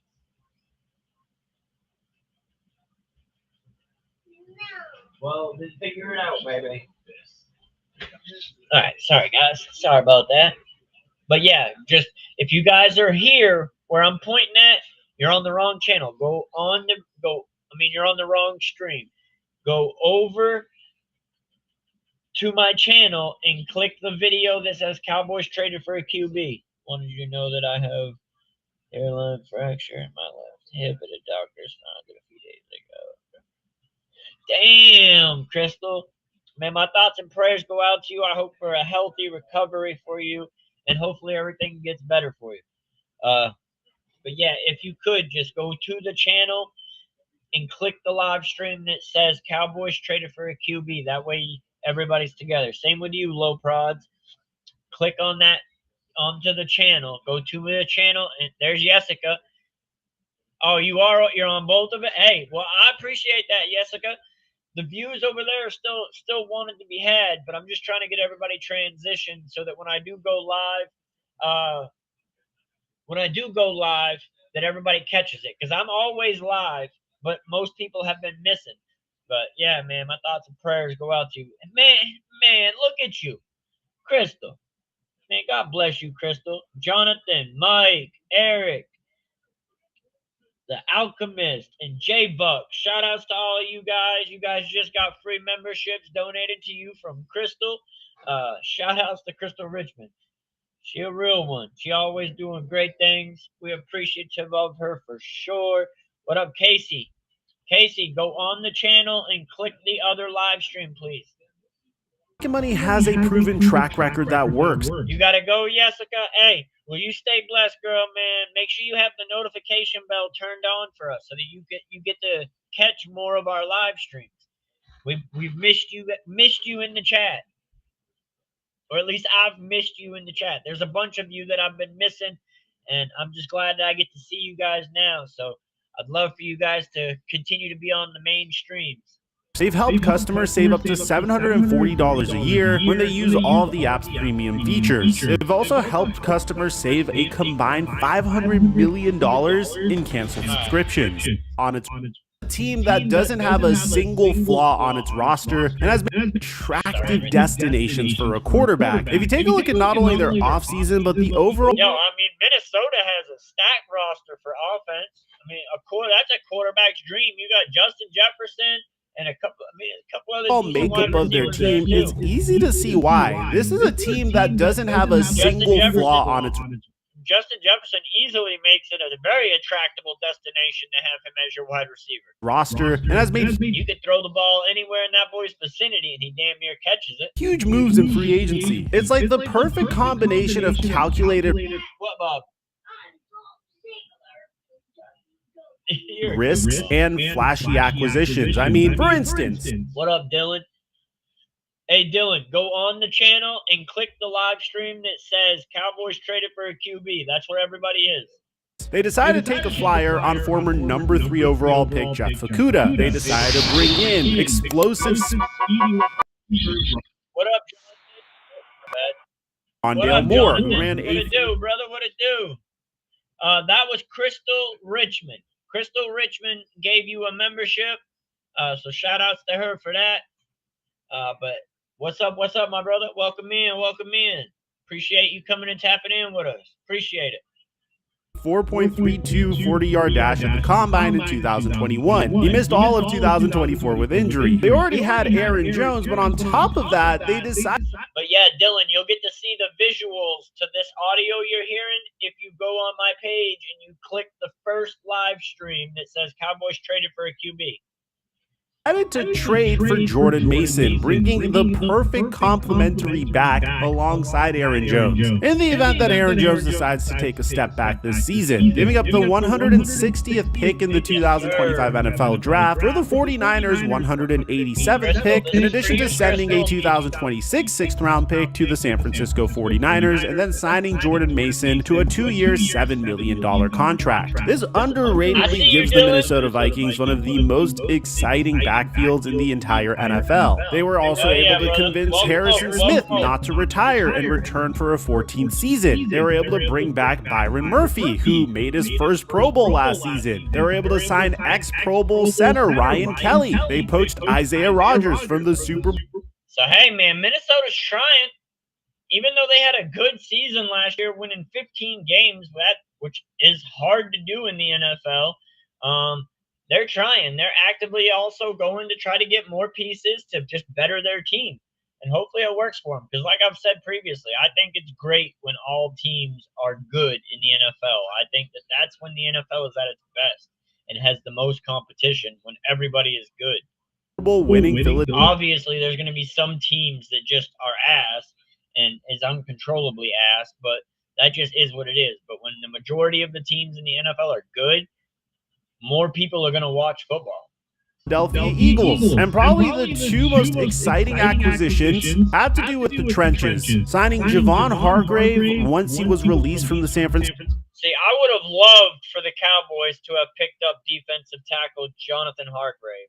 I think that would have been a very good piece, but I knew we weren't going to do it as soon as we signed Oso Odigizua. And then we ended up picking, you a Lions fan? I hear you. You must be my boy Messi's new friend. He ain't in here right now, but Messi'd be glazing you. He's a Detroit Lions fan. Hey, we'll see. Y'all got us last year, but the year before that, we got you. So we'll see. We'll see. I'm pretty sure we play each other. I think we come to Ford Field. Francisco 49ers. But yeah, I would have loved to have had. Hey, hell yeah, Jalen. I appreciate you, my boy. Big love, big ups. To a 2-year, $30 million contract, and also signing Jonathan Allen to a 3-year, $60 million. And I would have took either one of these players this offseason. To pair up next to Odigizua, man, I think that would have been a phenomenal thing for the Cowboys to do. Obviously, $1 million deal. And that's before we bring up the Minnesota Vikings' existing offense of TJ Hawkinson, Justin Jefferson, Jordan Addison, and you can understand what's taking Aaron Rodgers so long. He really... I mean, I don't get what's taking him so long. I don't really get why Minnesota's even interested in. What up, Alan? What it do, my brother? Welcome in. Welcome in. Appreciate you. Appreciate you, my boy. Much love goes out to you. I'm glad I'm getting to see a lot of you guys again. A lot of you guys I ain't seen in a long time because it ain't been letting you know that I was here. Yes, sir. Yes, sir. All right, we'll get back into this audio. He really wants to play for the Minnesota Vikings. And although the Minnesota Vikings originally wanted J.J. McCarthy as their QB1, they're not willing to commit to him, and that's where things get really weird. I mean, this is what their general manager, Kwesi Adofo-Mensah, had to say. For me to sit here and say that anything's 100% forever, that's just not the job. We're responding to scenarios and different information as it comes. So obviously things can change, but right now we're really happy with our quarterback room, and we're going to look to... Man, Minnesota just be flip-floppy. Like, they can't make up their mind. We want McCarthy. Nah, maybe we want Rodgers. We want McCarthy. Well, maybe we want Rodgers. Man, let Rodgers go to his couch. That man just needs to go to his couch or his recliner, like I previously said, and have that sit-back-and-watch position be completely filled by him and a bag of chips and a remote, or him and a beer and a remote, whatever his choice of things that he wants to do.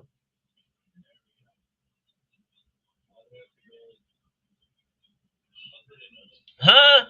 Dylan, you don't make no sense.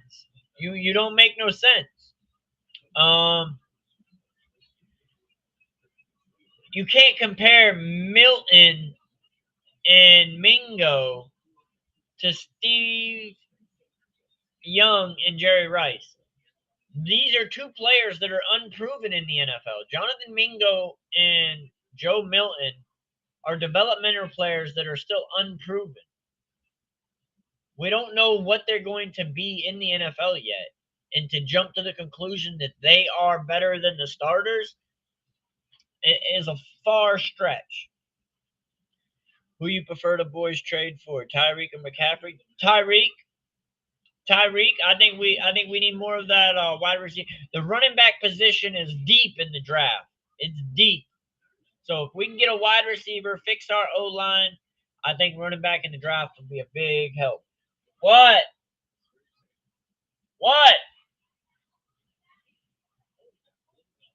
Really? Hold on 1 second. You got it? All right. But yeah, I would prefer Tyreek. All right, we're going to get back into this. Upgrade it in different ways. But this is the strangest way to commit to McCarthy. I mean, he said at every checkpoint, whether it been the draft process or practice until the injury. See, these are some tactics that I need to learn to get into.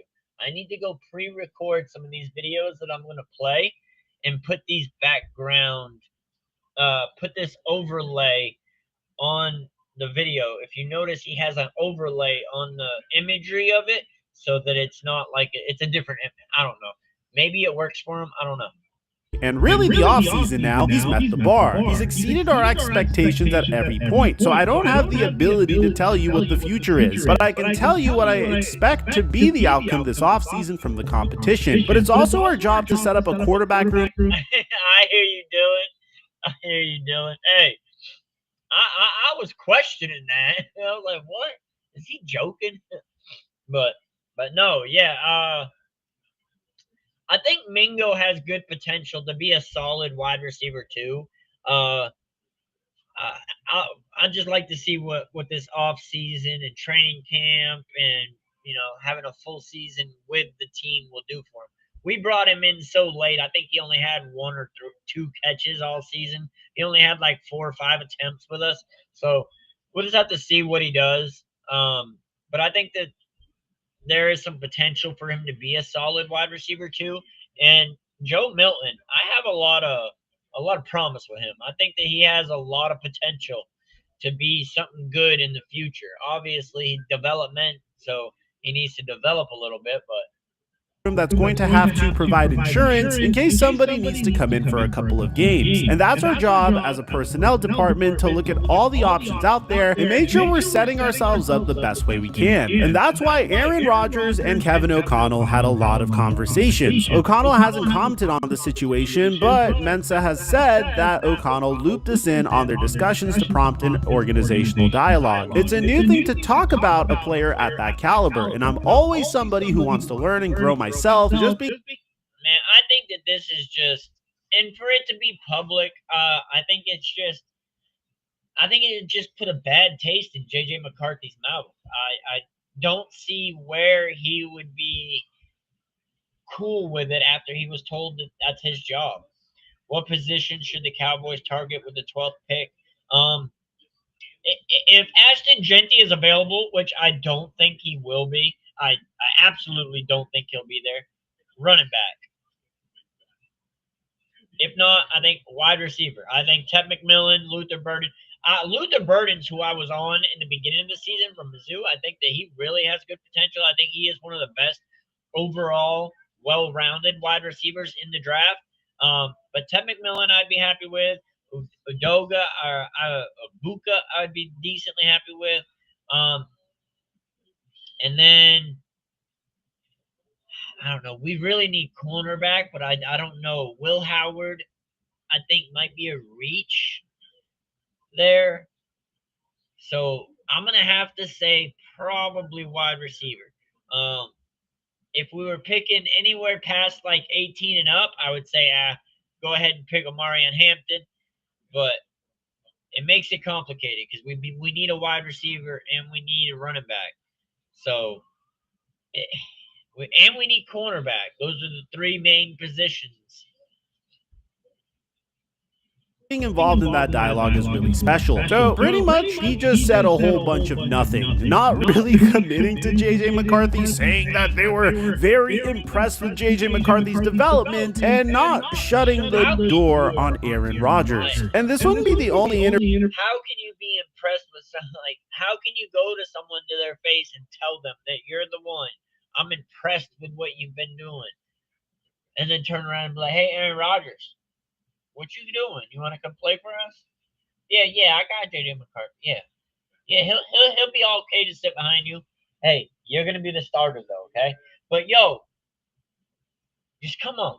like this doesn't look good on Kevin O'Connell. It doesn't look good on Kevin O'Connell. It makes him look like trash. But interview he would give, there would also be this article by Nick Shook of NFL.com, where he would provide this comment on JJ McCarthy. Right now, given all of our scenario planning, we're happy with our room, and obviously we're going to talk a lot about JJ McCarthy. But Brett Ripien, who's someone we brought in last offseason, and we thought made a lot of great decisions, quick decision-making, processing, and better athlete than people give him credit for, accurate passer, so we're excited about him, and we're always going to keep looking to see if we can upgrade that position, just like every... We got our future quarterback. We got our future franchise quarterback. But yeah, we'll take an old man that needs to retire and say that we're going to better ourselves at that position. Come on, Minnesota. Figure it out, team. Figure it out. That is not the way to do business. That is some cowboy-ish shit if I ain't never seen it before. This draft is very deep at running back. There's going to be some steals at the third point. I agree, Jalen, but I do think that Omarion Hampton and Ashton Genty are slightly in a league above the rest. I might put Tre'Davion Henderson there, but it's a question mark. He's kind of on the wall. But to me, everybody else is down here. Omarion and Ashton Genty Omarion's here and then Ashton Genty's here. I think Omarion and Ashton, I think with them, you can have some question marks at the O-line position and them still be very productive. Now, this ain't a dog on the other running backs because I think that they can all be very serviceable backs in the NFL, but I feel like that they need more of a better O-line for them to actually produce what they need to be productive for the team. I think Genty and Omarion can kind of cover up for some O-line question marks. I could be wrong, but that's my opinion on the running back situation in the draft. But yes, day 3, day 4, even day 2, there's going to be some really good running backs. That are going to be really solid running backs in the NFL for a long time to come. But yeah, that's my take on it. Every other position. Honestly, when you just read this article, you realize how much of a mastermind the general manager of the Vikings is at deflecting. Someone asked, would Rodgers be seen as competition or just a veteran backup? And his response is just insane. You want to solve for a lot of things. You want competition, you want the ability to play if they're not the starter, all those different things. You're just going to solve for a lot of different dynamics. I'm not going to say that's specific to Aaron, just generally what you're trying to accomplish in the decision. So you get an idea. What up, Dylan? I know this class is so deep. Oh, he retracted it. Of what's going on here, because it seems like the Minnesota Vikings envision Aaron Rodgers as potentially a high-end backup, maybe a bridge quarterback just in case JJ McCarthy goes down, and they want to pay him as such. And Aaron Rodgers may not be so down with that. Adolfo Mensah also said, I think we got to a place where we just said So they want Aaron Rodgers to take a $4 or $5 million a year deal. That's where Aaron Rodgers is probably like, I'm a 40, 50, $60 million quarterback. No, Aaron Rodgers, not anymore. I don't see the couch or the recliner paying you $40 to $60 million to be in that sit back and watch position. I think you just need to get the popcorn and the remote ready, Aaron, and chill the F out, bro. Retirement is needing and calling you, Aaron. Your NFL career, Aaron, is fleeting faster than your hairline. You need to hurry up and retire.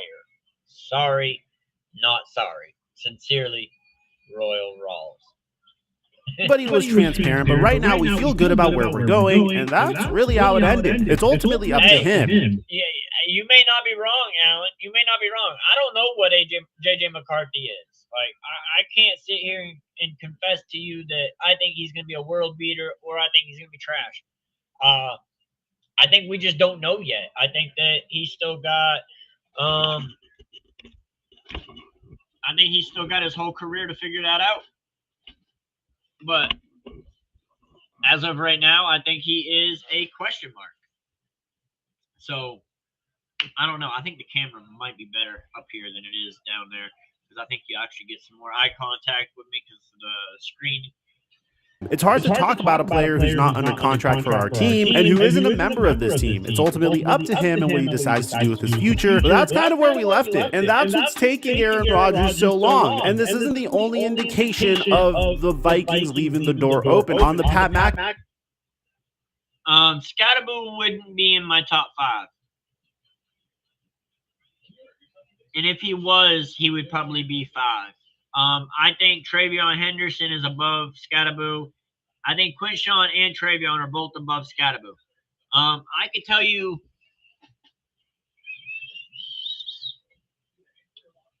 now, this was way before the combine. This was literally at the end of the college football season. My top 5 running backs went Ashton Genty, Omarion Hampton. I had Caleb Johnson, actually, and then I had Tre'Davious and Quinshawn Jenkins. So, yeah, I had I just said his name. Caleb Johnson up there in the top 5. Washington isn't going to be as good as this surprising year. Hey, I've been saying this, Alan. I've been saying very similar things and I've been getting a lot of backlash from me saying that I don't think Washington's going to be what Washington was last year. People have been telling me I'm wrong. People have been telling me that I was absolutely incorrect. Hey, go over here. Go to my channel. Sorry, sidebar. Sorry, guys. Go to my channel, and if you'll notice, I'm live on 2 streams. You're right here, right now, GOAT. This is where you are currently. You need to be up here where Cowboys traded for a QB. This live stream right here is this, where you'll actually get to see the visual to what we're listening to. So make sure you go over there and join on that. That's where most everybody else is that's in the channel. It's kind of slowed down a little bit now, but there's still about 5 people over there.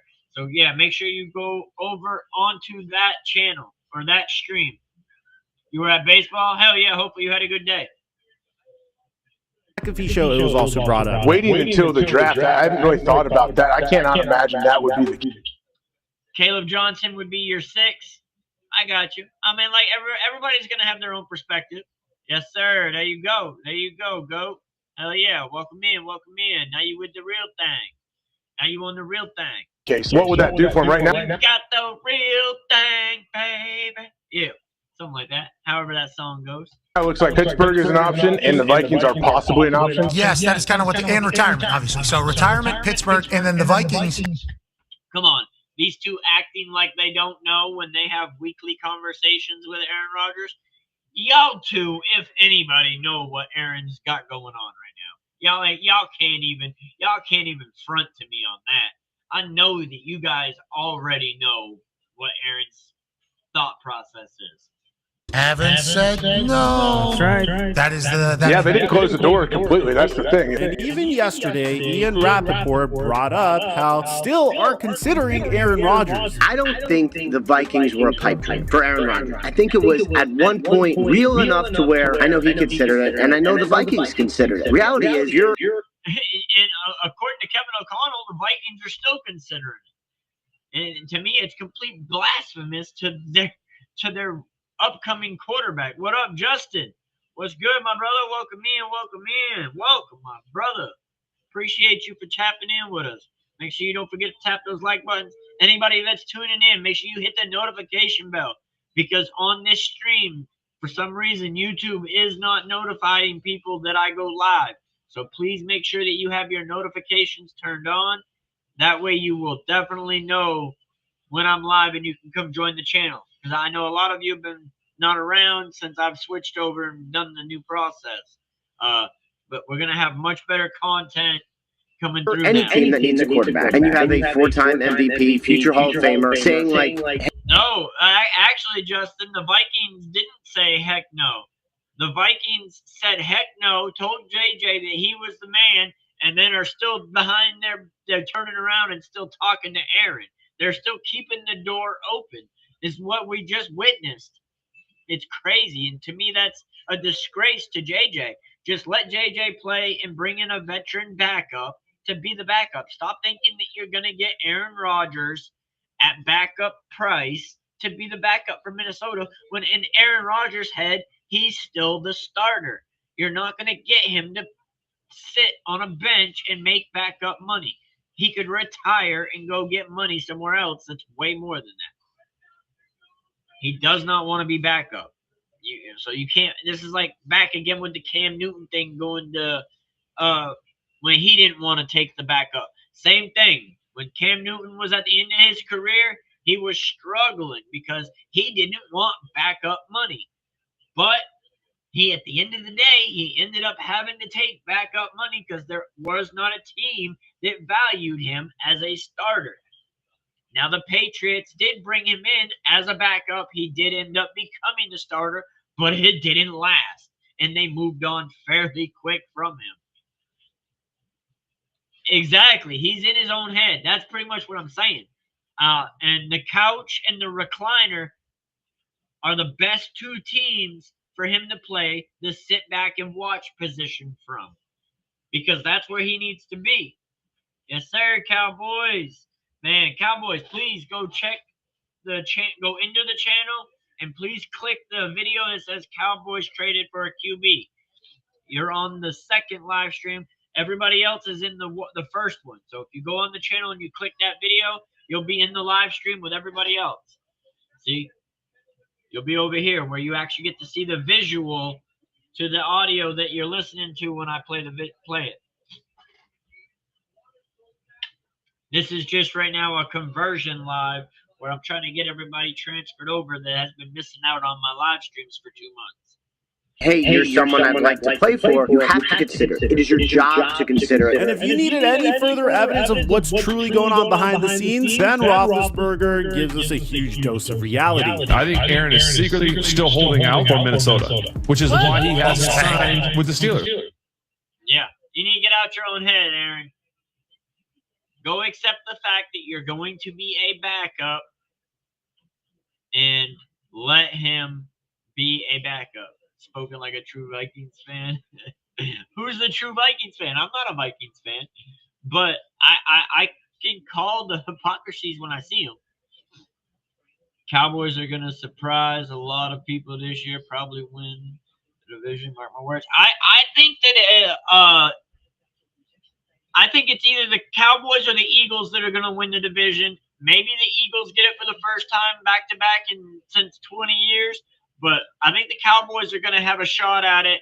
And a lot of people are backlashing me on that as well. I think that they're – I got you, Justin. But I think that there's some high potential for the Cowboys to look a lot better than they did last year. And I think that they may surprise some people.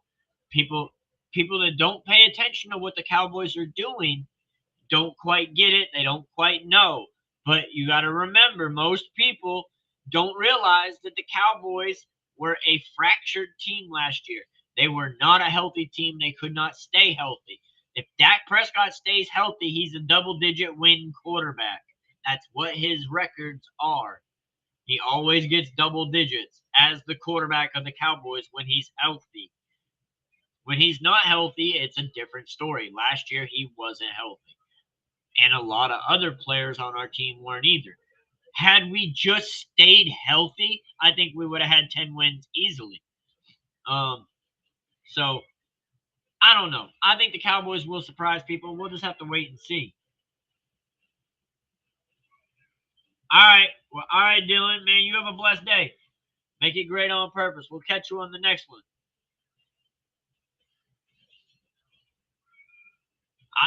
I think they're going to surprise you.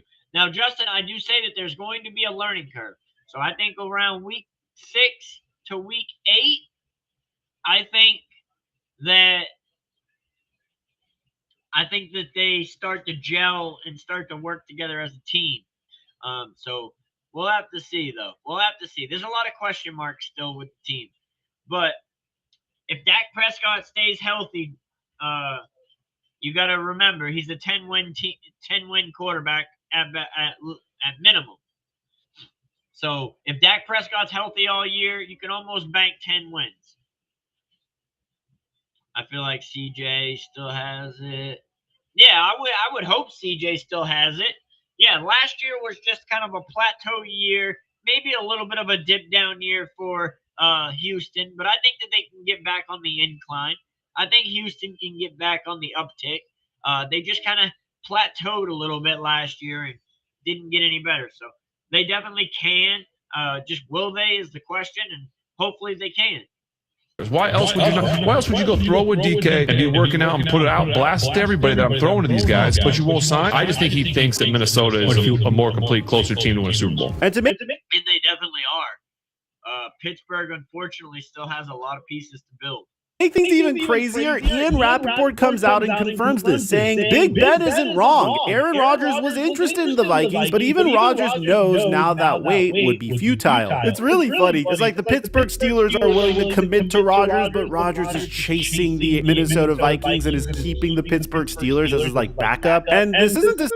And eventually the Steelers are just going to get a quarterback, and then Rodgers is going to be left holding the bag because he'll have nowhere to go.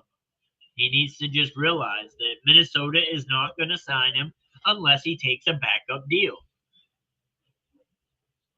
You still don't want to play him? I'm not worried about playing Aaron Rodgers. At this point in his career, I don't think that he is something to fear. His scramble out of the pocket and extend the play is going to be diminished. So there's just not a lot to fear there. To say that Rodgers didn't do his research on the Pittsburgh Steelers. Aaron Rodgers spent about 6 hours at the Steelers training facility on March 21st, 2025, and it was said to be a positive visit, and the two sides will stay in touch. Everybody knows that if you truly want to sign a player and keep him on your roster, you need to sign him the moment he makes his visit, and it just resulted in so much awkwardness. I mean, look at what Mike Tomlin has to say about the situation. He's a free agent. He came to visit last Friday. We had a really productive day. He's been in this. Man, why is Tomlin sweating so bad? He's got a sweat ring around his shirt, too. This man is protrusively sweating in a suit at an interview. What if they draft Dart, the Steelers, and Rodgers will stay a free agent? Hot take. Hey, I don't think that's really a hot take. I think that's a very real possibility. I think it's a real possibility. It's taking a long time. But why is he sweating so much? Please, somebody answer me that question. This man is in a suit at an interview. And he looks like he just stepped out of the shower with a towel on. That's how wet his face is, sweat. I've been in this thing. All right, GOAT, man, you stay blessed, brother. Man, we'll catch up with you tomorrow.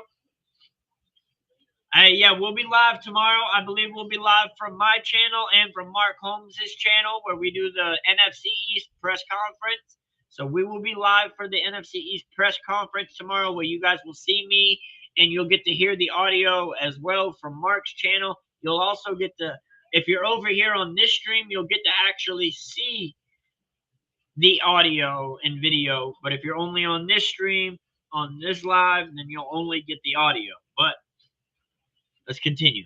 A long time, but there's no substitute for, you know, intimacy and spending time. Bro, super nervous. Super nervous.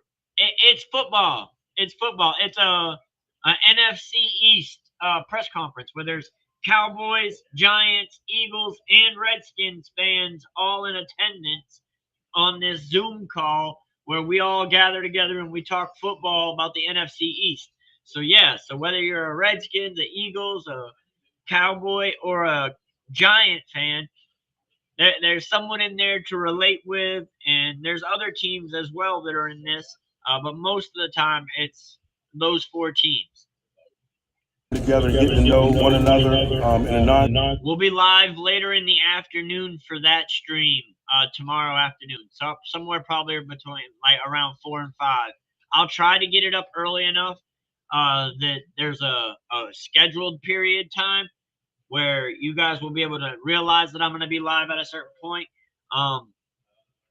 But until then, I don't know, because I don't know the exact time until Mark posts the link for the Zoom call on his channel for me to be able to go live with. So once I have that info and I know what time we're going live with Mark, then we will do it. We didn't do it last week, but that's because he was having he was having some difficulties with his family. All right, Justin, you out, brother, man? See you from Minnesota. Yes, sir. Competitive environment, and so that was really good. But I don't have any new updates in terms of where the process is. We'll see where it leads. Mike Tomlin was asked if there's a deadline for the Aaron Rodgers. Make it great on purpose, my boy. Make it great on purpose. I appreciate your time, and thank you for coming through. Hopefully we see you tomorrow as well. Signing, and this is where it gets really sad. Tomlin says that. Hey, Ranjit and Walt, you guys are on the wrong stream. You guys need to go on to this stream. All right. This is probably the last time that I do the backwards broadcast here. But yeah, Walt and Ranjit, what up, what up? Ranjit, we ain't seen you in a bit, but that's because you ain't got that notification turned on. You need to go to, so you guys don't get to see this. You guys aren't seeing that right there. You guys are only hearing the audio. So you guys need to go to my channel and click on the video that says Cowboys traded for a quarterback. Man, it keeps going back into here.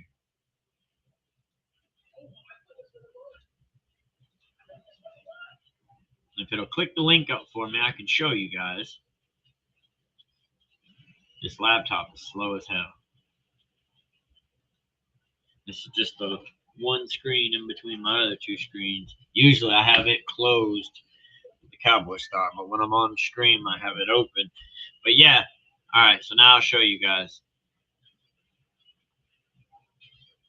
You guys are right here. If you're seeing this image, you guys are right here. What up, him?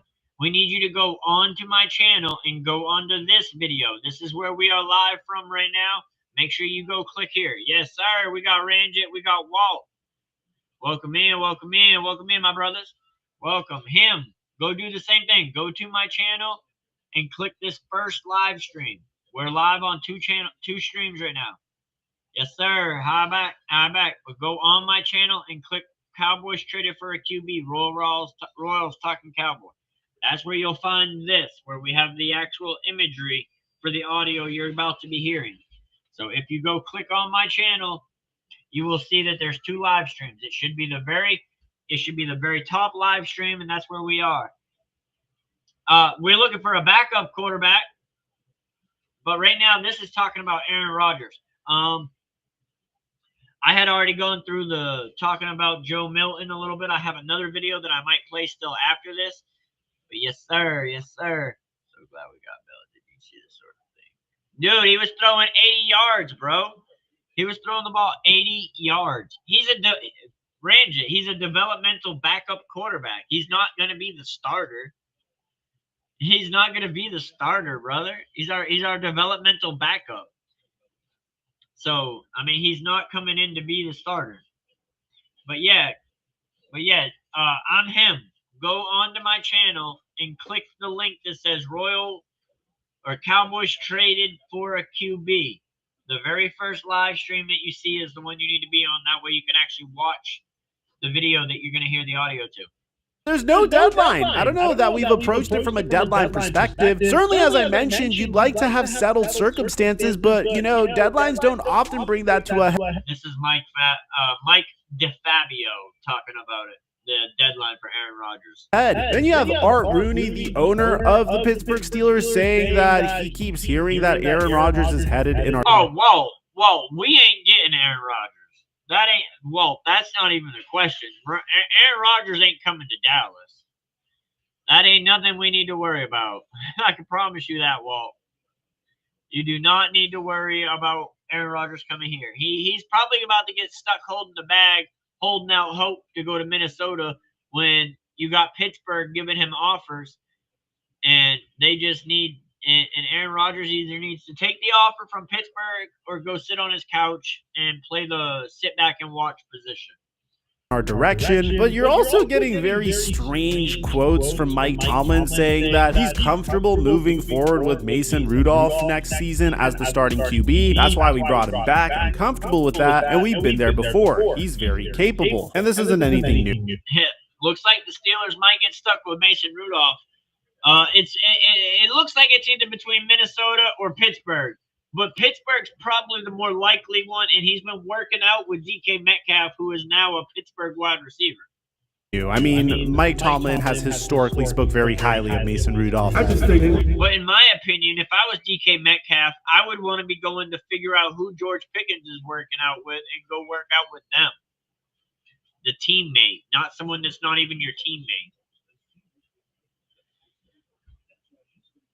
Anytime you experience something with somebody that's growth and acknowledged in that regard, and certainly the way he smiled in the face of adversity and delivered for us was significant, but not that I was shocked by it or didn't think it was within, his framework of capabilities. We're excited about having him back, not only in terms of his talents, but the guy that he is. So pretty much what's going on is Aaron Rodgers is hoping that the Minnesota Vikings come up to him and say, hey, you know what? We're down to sit J.J. McCarthy for one more season, and you can be the starting QB. Which could be very detrimental, in my opinion, to J.J. McCarthy, at least to his mental mindset. Like, they did this last year because he got hurt with Sam Darnold. For them to do it 2 years in a row, and now he's healthy, but the team and the fan base is wanting J.J. McCarthy. Nobody wants Aaron Rodgers in Minnesota except for Kevin O'Connell. For this season, you could pretty much have your last dance with this. Because that's obviously where Aaron wants to go because of the weapons that he would have available to him in Minnesota. Incredible supporting cast and potentially lead us to a Super Bowl. But the odds of that happening aren't really high, primarily because Minnesota wants to move forward with the quarterback that they selected 10th overall in last year's NFL draft, which makes a lot of sense because J.J. McCarthy is on a rookie scale contract, and he's the main reason why the Vikings were able to go on That's a pretty decent little contract for him. This crazy spending spree. If J.J. McCarthy fulfills his potential and plays like an above-average quarterback, then there's no question about it that the Minnesota Vikings are a huge Super Bowl contender this year. Adoree Jackson just went to the Eagles. Is that what you're saying, Ranjit? If that's true, that's a good pickup.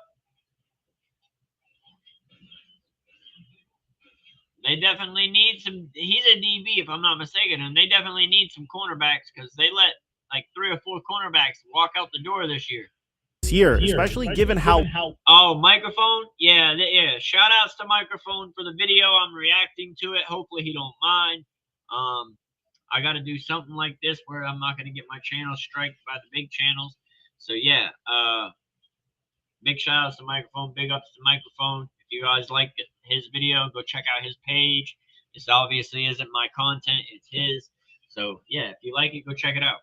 Well, they performed last year with Sam Darnold under center. Just imagine how much better they'll be this year after they beefed up their defense and they made the acquisitions that they did. But at the end of the day, my personal prediction is you're going to see either Aaron Rodgers retire or end up on the Pittsburgh Steelers. I personally hope he joins the Minnesota Vikings because he'll face off against the Green Bay Packers this year. But if he joins the Pittsburgh Steelers, it might be even more interesting. The Steelers would face off against the Green Bay Packers, the Minnesota Vikings, who could have signed Aaron Rodgers, and the New York Jets, which is the team that let Aaron Rodgers go. Let me know in the comment section down below what you guys think about all this. Aside from that, I'm surprised that isn't a reason for Aaron to go play over there.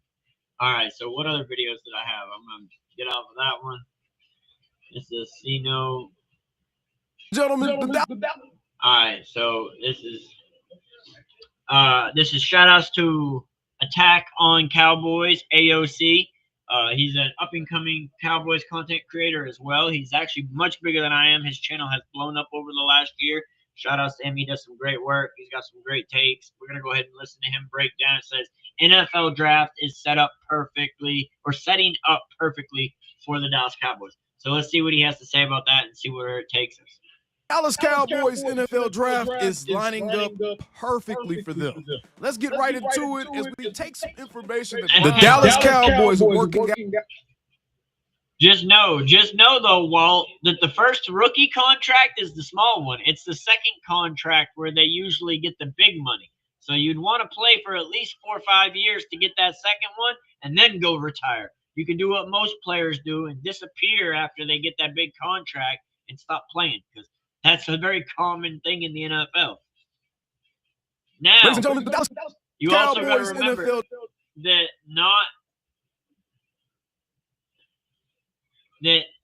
not all of those contract numbers are guaranteed. The numbers you really only want to look at when you're AJ Dillon to the Eagles. Are you just requesting for people to go to the Eagles, or are these people that the Eagles actually picked up, Ranjit? Did the Eagles actually get these guys, or are these just players that you want to go to the Eagles?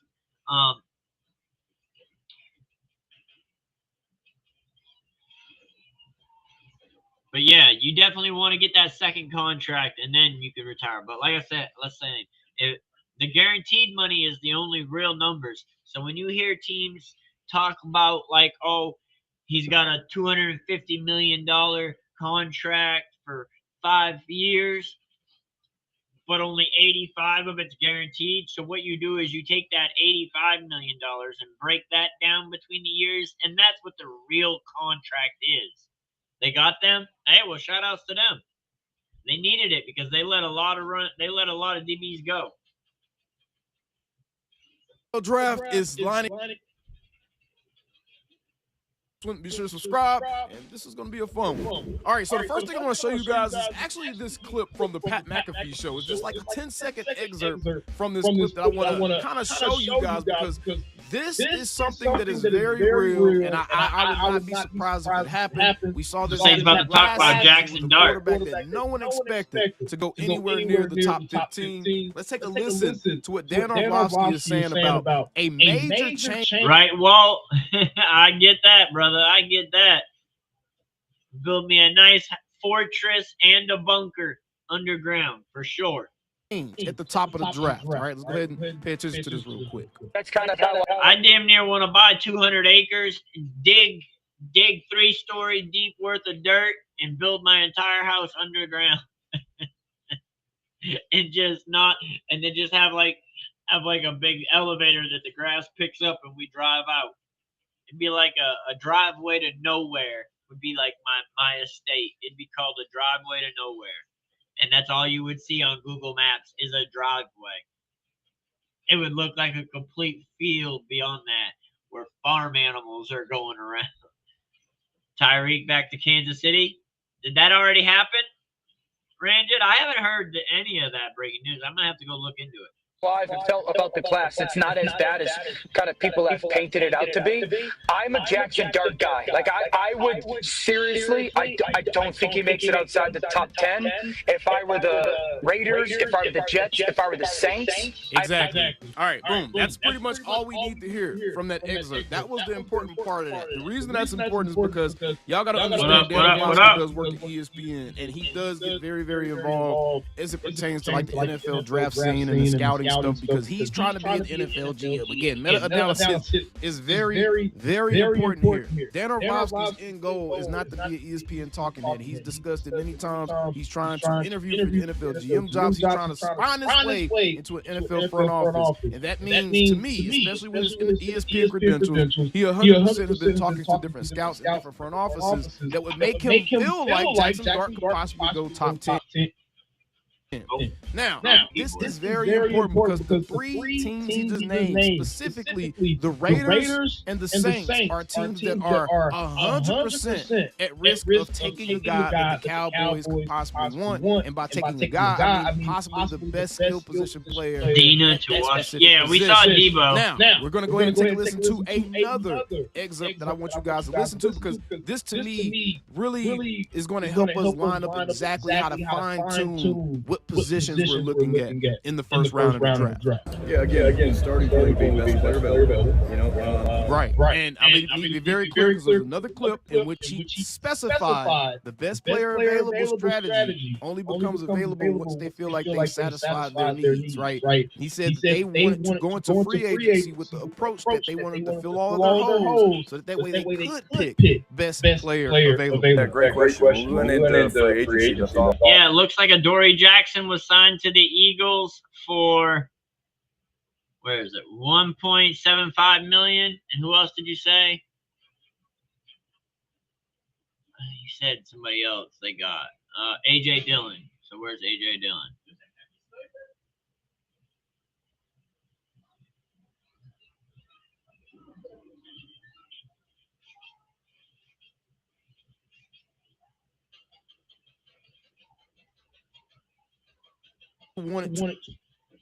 The Dallas Cowboys work. I keep hitting the wrong keyboard, guys. Sorry about that. Ladies and gentlemen. Yeah, again, starting. All right, let's pause that. AJ Dillon.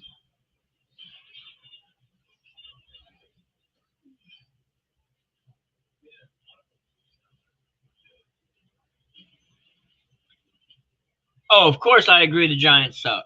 But I say the same thing about the Eagles and the Commanders too, just because they're my rivals. Just like you say the Cowboys suck. You know, same thing.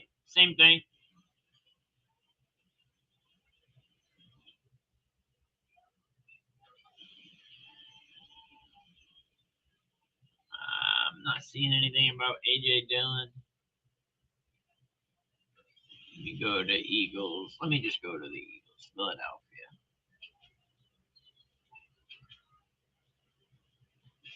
All right, so AJ Dillon, yes, you guys got him from the Packers for $1.37 million. All right.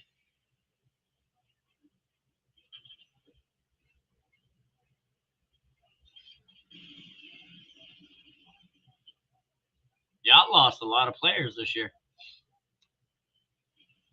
But yeah, I do agree. All right, let's go ahead and get into this. One would be best player available. You know, right. And I mean, to be very clear, because there's another clip in which he specified the best player available strategy only becomes available once they feel like they satisfied their needs. Right. He said, "What up, Zaxa?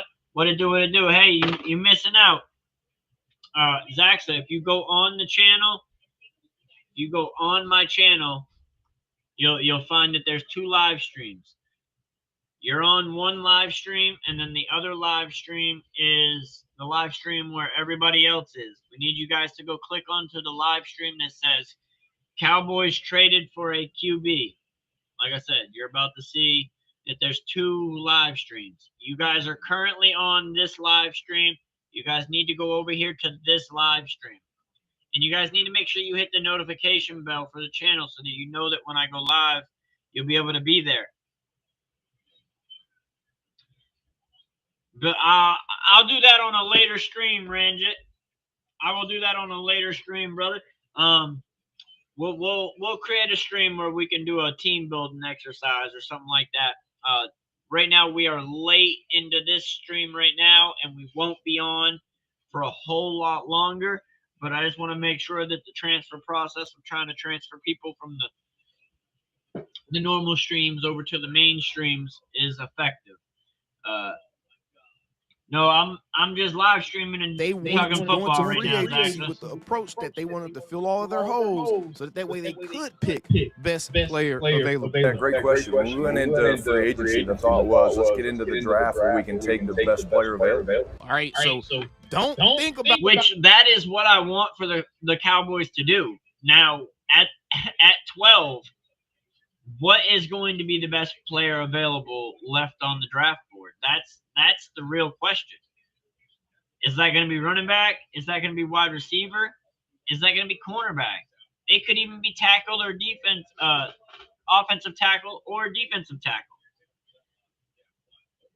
It's hard to say, and it's crazy because in this draft there's a lot of good talent, but where you place that talent ranked wise, all the depth of that talent in that draft is all about right there. They're different players. You may say one does one thing better than the other, but overall they're almost all very much alike in the manner of how they play football. About best player available, like, oh, whoever's there, that's who they can pick. Whoever's the top of the board. No. That was after holes were filled, and they didn't feel like they had any specific needs to chase down. They still have needs to chase down as of now. So unless they make some moves in between the time of making this show and the NFL draft, everything that we say here is going to stand today. Let's go. You're always looking for game changers when you're picking. All right, there you go. He just said you're always looking. Yeah, I remember this interview. He says you're always looking for game changers when you're picking at number 12. Now, we don't ever want to be at number 12 picking again. That is what follows that statement.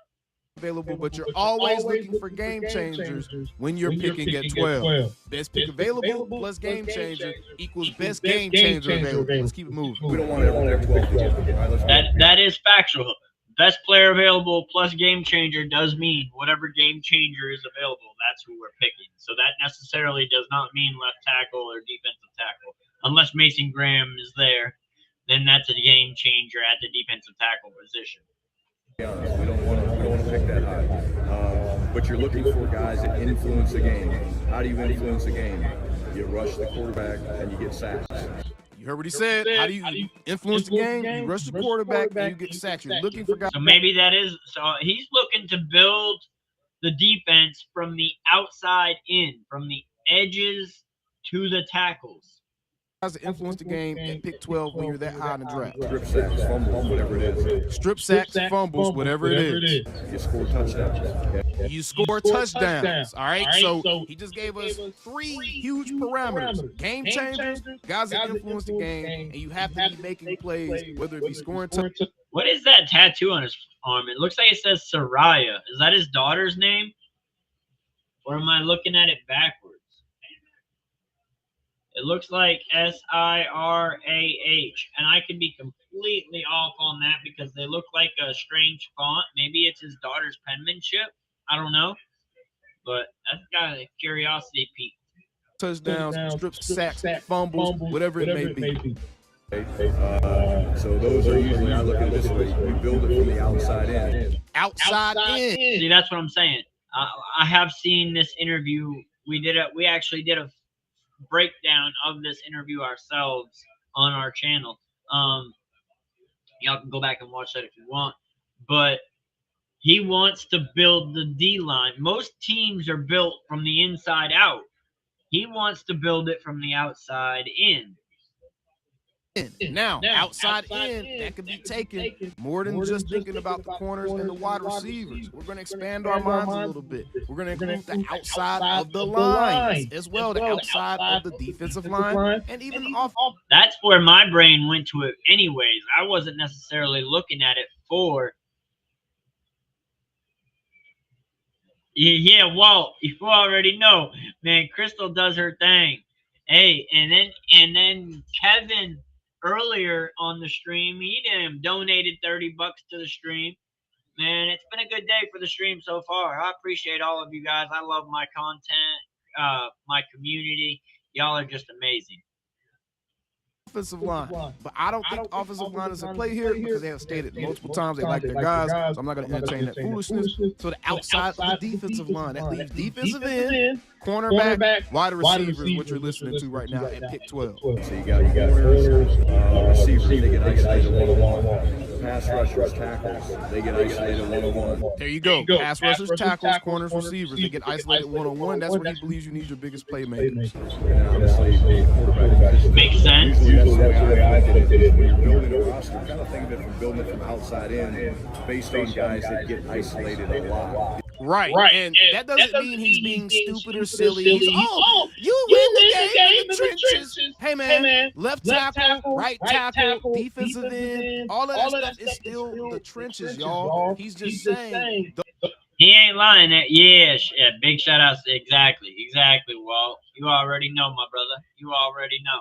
Those positions, and when you look across the league, those are the positions where you see the most premium guys, where you see the most highly touted guys, the highest paid guys, are all the guys on the outside of the defense, whether it's the outside of the line or the outside on the boundary. The outside of the team, the outside in, is kind of how you want to look at this. And so, with that information, we now have a really good idea as it pertains to where Shotty wants to go with that 12th overall pick. As I said, you're looking at, in my opinion, I do not think that a tackle is seriously there. We're going to throw that in there just for the sake of just being thorough. Yeah, I don't think a wide receiver or a cornerback. That's essentially the four positions you're looking at pick 12 based off of what Schottenheimer just gave us there. And based off of what Dan Orlovsky just said, that means the NFL draft could line up absolutely perfect for us. Not just in the first round either. Because of the trade for Joe Milton the third, because of that type of trade, the Cowboys are satisfied. I am satisfied with that trade. I do not think that we're going to draft a quarterback anymore, like the Cowboys had previously mentioned that they were talking about doing in later rounds. I think that Joe Milton covers that position for us. For a backup. And is an upgrade over Rush and Lance. Quarterback, which means they won't have to blow one of those 5th or 6th or 7th round type picks on a quarterback. Likely would have been a 5th round pick. Don't have to blow that anymore. So now the Cowboys have gained more picks from that trade as well. Now they can package up those 7th round picks and either move up or they can use it to get another trade done. So I really like what they've done so far ahead of the NFL draft as far as just addressing depth. Right. There you go, Ranjit. Walt got you. Need some impact players. I still think the Cowboys, they're due for another player or two as it pertains to guys that's going to have on the field. If you go on our channel and you click address the wide receiver, the cornerback, or that one-tech defensive tackle position before the NFL draft, one of those positions, I think if you could address one of them, you can get the other two out of the draft. So I think the Cowboys are in a good spot as it pertains to that. Now, let's take a look at how this draft could possibly play out and the players that could possibly be on the board for the Cowboys based off what we know about the team's needs that's going to be drafted and who they may want to pick, right? So the first team picking is going to be the Tennessee Titans, right? So the Tennessee Titans, they are looking at either a Cam Ward, a Shadur Sanders, or an Abdul Carter. Let's say Addy Witten. It's 10:30. Y'all forgot to do something at 9:30 because I forgot to remind you. Titans go Cam Ward right here. They go ahead and get their franchise quarterback, the #1 overall pick quarterback. Yo, what up, Deep Space? What it do, what it do? What's good, brother? What's good? This will be a good draft. I agree very much so. I think that this is going to be a phenomenal draft. I think that we are going to have a very entertaining draft this offseason.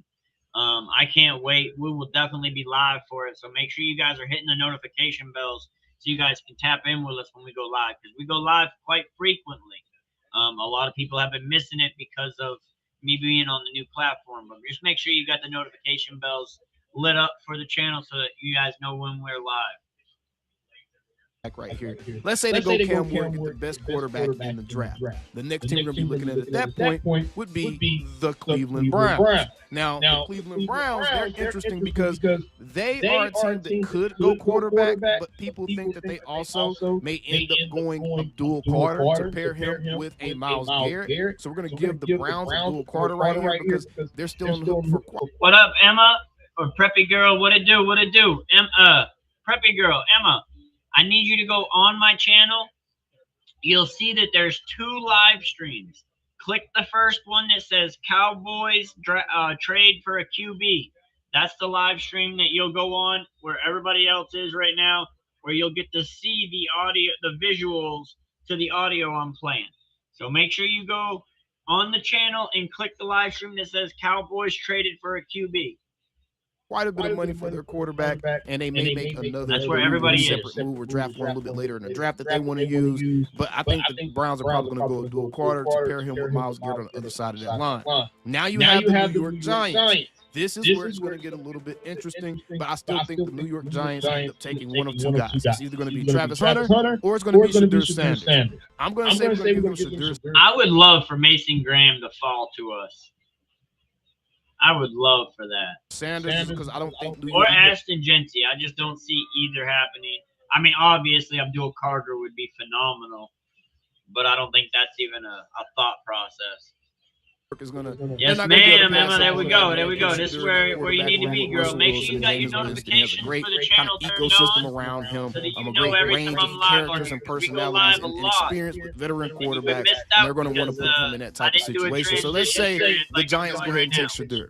Now at this point, yeah, because I didn't transition and get everybody switched over when I started doing the new platform.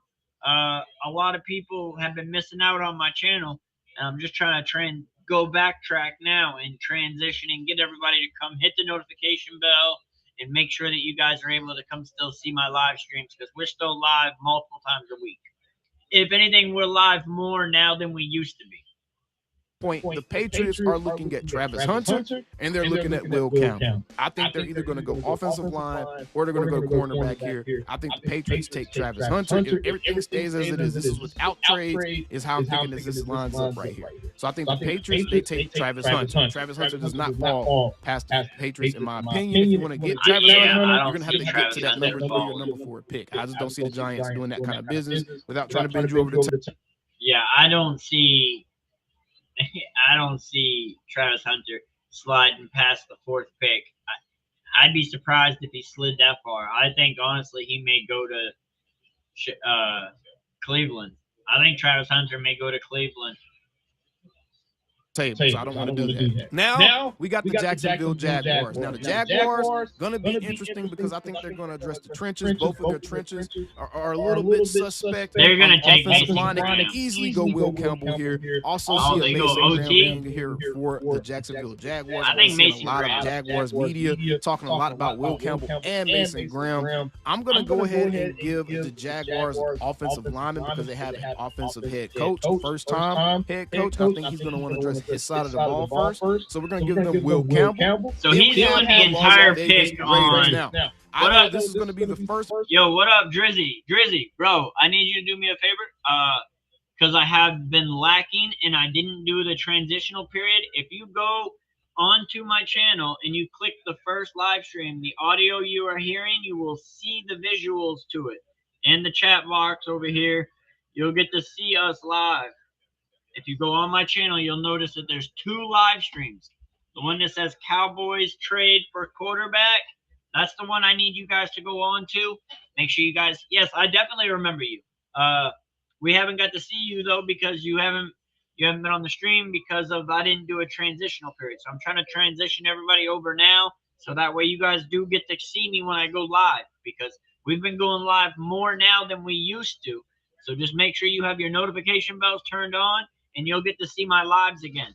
But yes, of course I remember you. It's a body blow for Cowboys fans. In my opinion, I think this is going to be the first. Hello.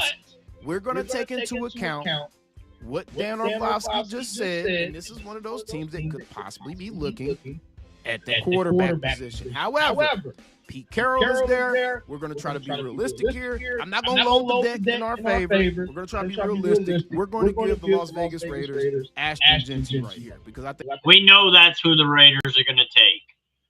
Yes, sir, Drizzy. There we go, brother. There we go. We got you here. This is where we need to be. Make sure you hit that notification bell so that you know that when we go live, because we are literally live almost every day. Wednesday is the only day I really take to me and my family. So Wednesdays I'm not live. I may still post a short or a video on Wednesdays, but I'm live almost every other day. So make sure you guys have those notification bells turned on for me. I think Pete Carroll will not be able to skip out on this guy. Then we have the New York Jets. I think the Jets want to help out Justin Fields. I think that they are going to try to build the other side of the trenches here, and they're going to try to get that offensive line a lot better than it was, because remember, the offensive line was a huge part of the problem with the Jets' offense the last few years. I think this is where we see an Armand Nimbo get taken off the board. So Armand Nimbo to the Jets. So we got Mason Graham so far fallen to 8. Do we think that Mason Graham will make it past? Do we think Mason Graham will make it past the Panthers? I mean, he obviously gets to pick for him, so it's a little bit of a bias. It's not automated based on teams. It's all based off AOC. So do you think that he's going to send Mason Graham to the Panthers? Let's find out. Now, the Panthers. The Panthers are another team that could possibly end up taking the Teteroy McMillan, but the Panthers' defensive line is terrible. And they need cornerbacks as well. So this could either be the spot where the first corner is taken off the board, or I could easily see a Mason Graham or one of those first defensive edges taken off the board. So you're looking at a Shamar Stewart, a Mike Green, a Michael Williams. One of those. What up, Craig? What it do? What it do? Happy birthday, my boy. Happy birthday. Shout outs to you on your birthday, brother. Hey, Craig, if you go on my channel, click the video on my channel that says Cowboys traded for a quarterback. You'll actually get to see the visuals to the audio that we have. That's where most people are. So the audio you are hearing, you will get to see the visuals to that audio if you go over to my channel and click the live stream that says Cowboys traded for a QB. That's where we are. And then make sure we got the notification bells turned on so you know when I'm live on that channel, because I'm always live. As a James Pierce Jr., I could easily see any of these edges going to the Carolina Panthers. They desperately need a defensive line. I'm going to give them the best available D lineman, and I think that's going to be Mason Graham. He's still there. So let's say the Panthers take Mason Graham goes to the Panthers. We have the New Orleans Saints. This is where, if Jackson Dart gets drafted in the first round, this is how it saves the Dallas Cowboys, because instead of the Saints being one of the premium teams to look at a Teteroy. So will Kellen Moore in the New Orleans Saints help out the Cowboys by drafting a quarterback, IA Jackson Dart, in the first round? Will that be our saving grace that helps players fall to us that we need? I don't know. Let's find out what he thinks. Absolutely see them going Teteroy McMillan here. You see their team needs include offensive guard, wide receiver, cornerback, edge, and running back. I think that they go quarterback here. Kellen Moore is there. Kellen Moore is going to want the quarterback for his team. I don't think he's happy with Spencer Rattler. I don't think he's going to want to continue to go move on with Derek Carr. I can 100% see Kellen Moore trying to get his quarterback in the future, going Jackson Dart here. Is Derek Carr even with the Saints anymore? Like, Derek Carr, I thought he was gone. I thought he was a free agent. So let's give Jackson Dart to the New Orleans Saints, and that will be the spot that Dan Orlovsky is talking about, that he sneaks into that top 10. So now you have the Chicago Bears, Jackson Dart San Francisco 49ers. The Bears don't have a needed receiver, so you're still safe right here. I think the Bears are going to go offensive lineman. This is where you see a Kelvin Banks Jr. or a Josh Simmons type taken. Kelvin Banks is nice. Kelvin Banks is the best offensive lineman on the board.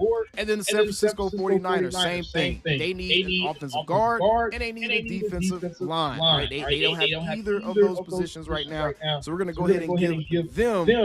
We're looking at either Tyler Booker, Donovan Jackson here, and I've been talking to some San Francisco people, so kind of have a general idea of what they may be looking at here. I could easily see them going corner here because they lost Charvarius Ward. I could see them going a linebacker right here. So if you look at the linebacker, looking at a Jalen Walker. You think that they're gonna go linebacker, huh? Damn. Walker, I can 100% see them doing that just off Dre Greenlaw. Based off of need and giving them the best guy available, I'm going to give the 49ers Jalen Walker out of Georgia right now. The next team is the Dallas Cowboys, and this is the last pick that we really care about. What we're going to do, right? So we have the Dallas Cowboys available, and what we have to our disposal is a bevy of picks. And this is why I say the NFL draft is going to line up perfectly for the Dallas. Yeah, like if you look here, hold on. All right, so if you look here, they got Will Johnson, Terry McMillan, Tyler Warren, the tight end, the star cornerback. We still got Shamar Stewart for edge rusher, Malachi Starks for safety, Matthew Golden, and so on and so forth. I really feel like Terry McMillan would be the pick there. I really feel like that at that point. But Will Johnson makes it interesting because we are in dire need of a cornerback too. Cornerback and wide receiver are literally our biggest holes right now. So it's hard to say who we would pick, but that's it's tempting. Let's see who AOC thinks we'll pick. Holy moly. Take a look at this. You have Will Johnson on the board still. You have Teteroya McMillan on the board still. You have what many consider the best edge in the draft. He's not even talking about Tyler Warren. Tyler Warren, people are comparing him to Gronk. They're saying he's Gronkish or Gronky. Some people really don't like him because of sacks numbers. You have Shamar Stewart, one of the better. Yeah, Shamar Stewart struggled getting sacks. That was for sure. Edges. And they also brought him on a 30 visit on the board still. Obviously, Matthew Golden is still there. Malachi Starks is still there. So I think Matthew Golden's still there because he's not a top receiver in this draft pick. I think the combine boosted his draft stock because of how fast he ran. Speed kills. All of these guys on the board, Tyler Warren, the tight end out of Penn State, but all of these guys on the board, who do you realistically think, this is your time now before I make my pick, who do you think the Dallas Cowboys realistically are going to go for? The Cowboys team needs are listed as running back, edge, offensive guard, cornerback, and wide receiver. And with that being the case, I think that you cannot skip on Teteroya McMillan here. I think this is another Michael Parsons situation. I think this is another CeeDee Lamb situation. And I think that even though I have my doubts about the receivers. Now, I agree. Terry McMillan is a star here. But now, if he were to scroll down a little bit, the wide receiver that I honestly feel like is more well-rounded, even more so than Terry McMillan, would be Luther Burden. I think Luther Burden, man, I don't know why he ain't up there, but I feel like he really should be up there on this list. What up, Jack? Hey, Jack the Ripper, if you go on my channel and click the live stream that says Cowboys draft or trade for a quarterback. That way you're over in the channel with everybody else. I hear you tighten up. I'm tightening up. I'm trying to get the transfer happening so that everybody gets to see the live streams that are really happening. Because what you're hearing over there, you'll get to see it. You'll get to see it over there. Over here, you only get to hear it. So make sure you go on my channel and click the live stream that says Cowboys traded for a quarterback. If you go over there and you click that live stream, that's where you're going to get the better content. That's where I'm going to be able to show you guys the videos that we're listening to over here.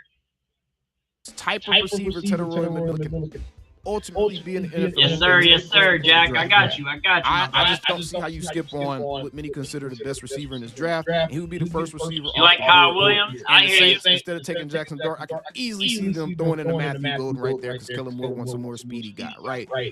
So this is where you take T-Mac.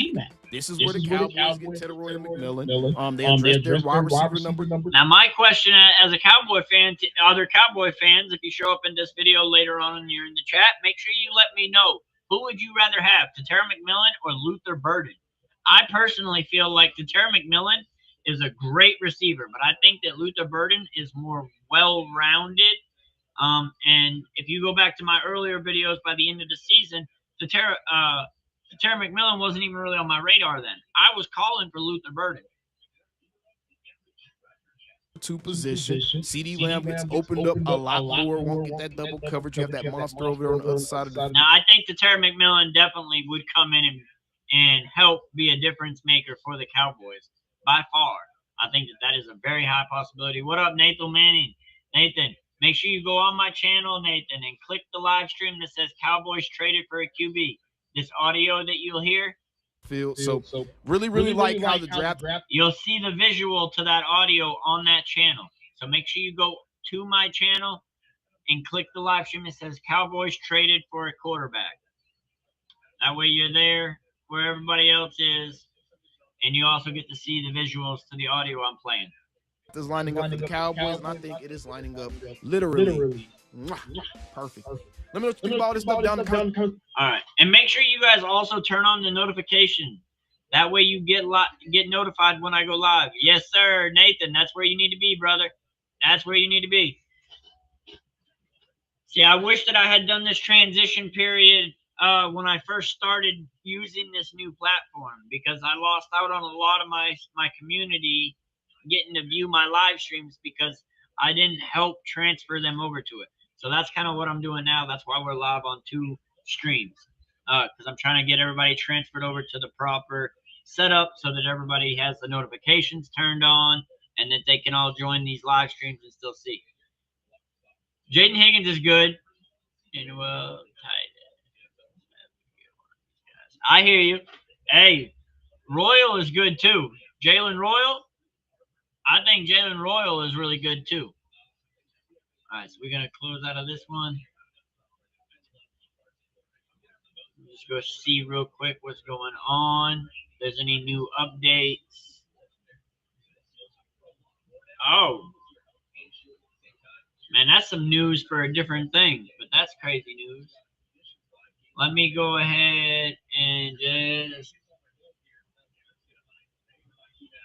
make sure that nothing is missing. Make sure we ain't.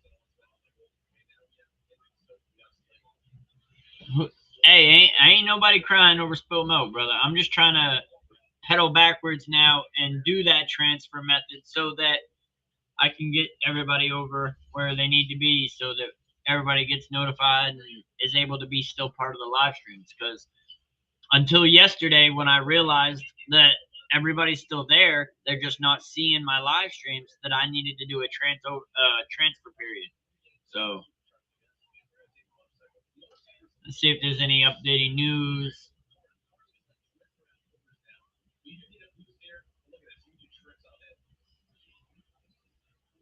We ain't gonna watch that.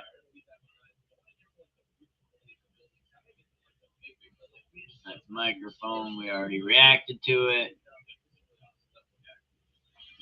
It does not look like there's any new news that we haven't already told you. So we're going to go ahead and back that up there. Back it up.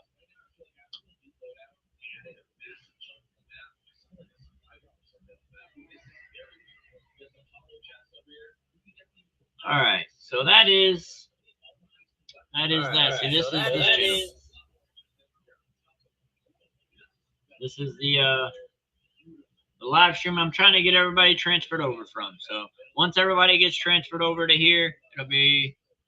No, you good, brother. Hey, you good. You good, my boy. Ain't no hard feelings. No hard feelings over here. Good night, brother. Love you. Hey, see, I called you brother. There you go. Good night, Addie. Love you. You guys need to take your bedtime stuff, though. Addie, come down here.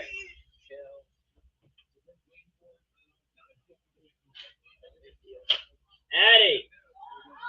All right. But all right, guys. Yeah, that's probably going to conclude our night for tonight. Hopefully everybody has a blessed night.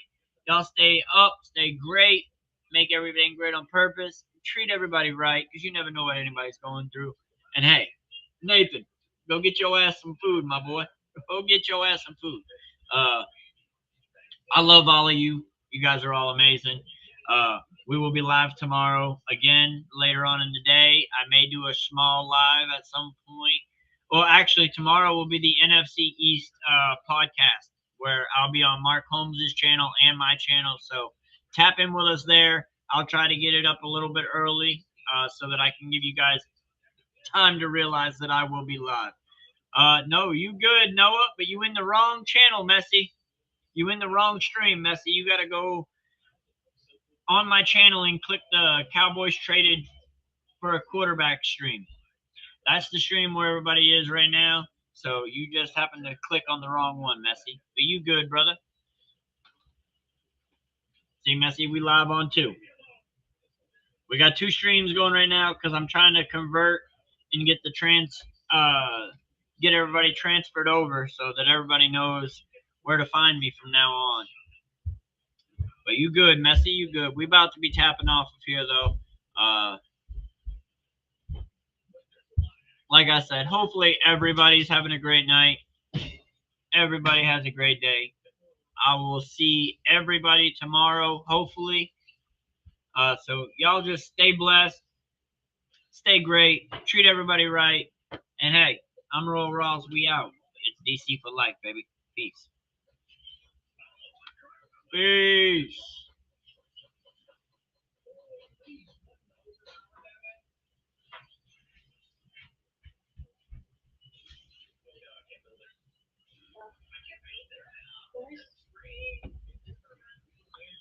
Is it not? It's not letting me log off, guys.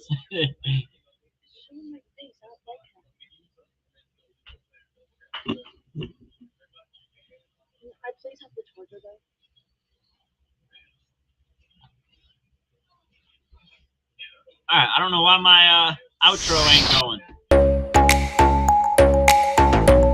There we go. All right, peace out, guys.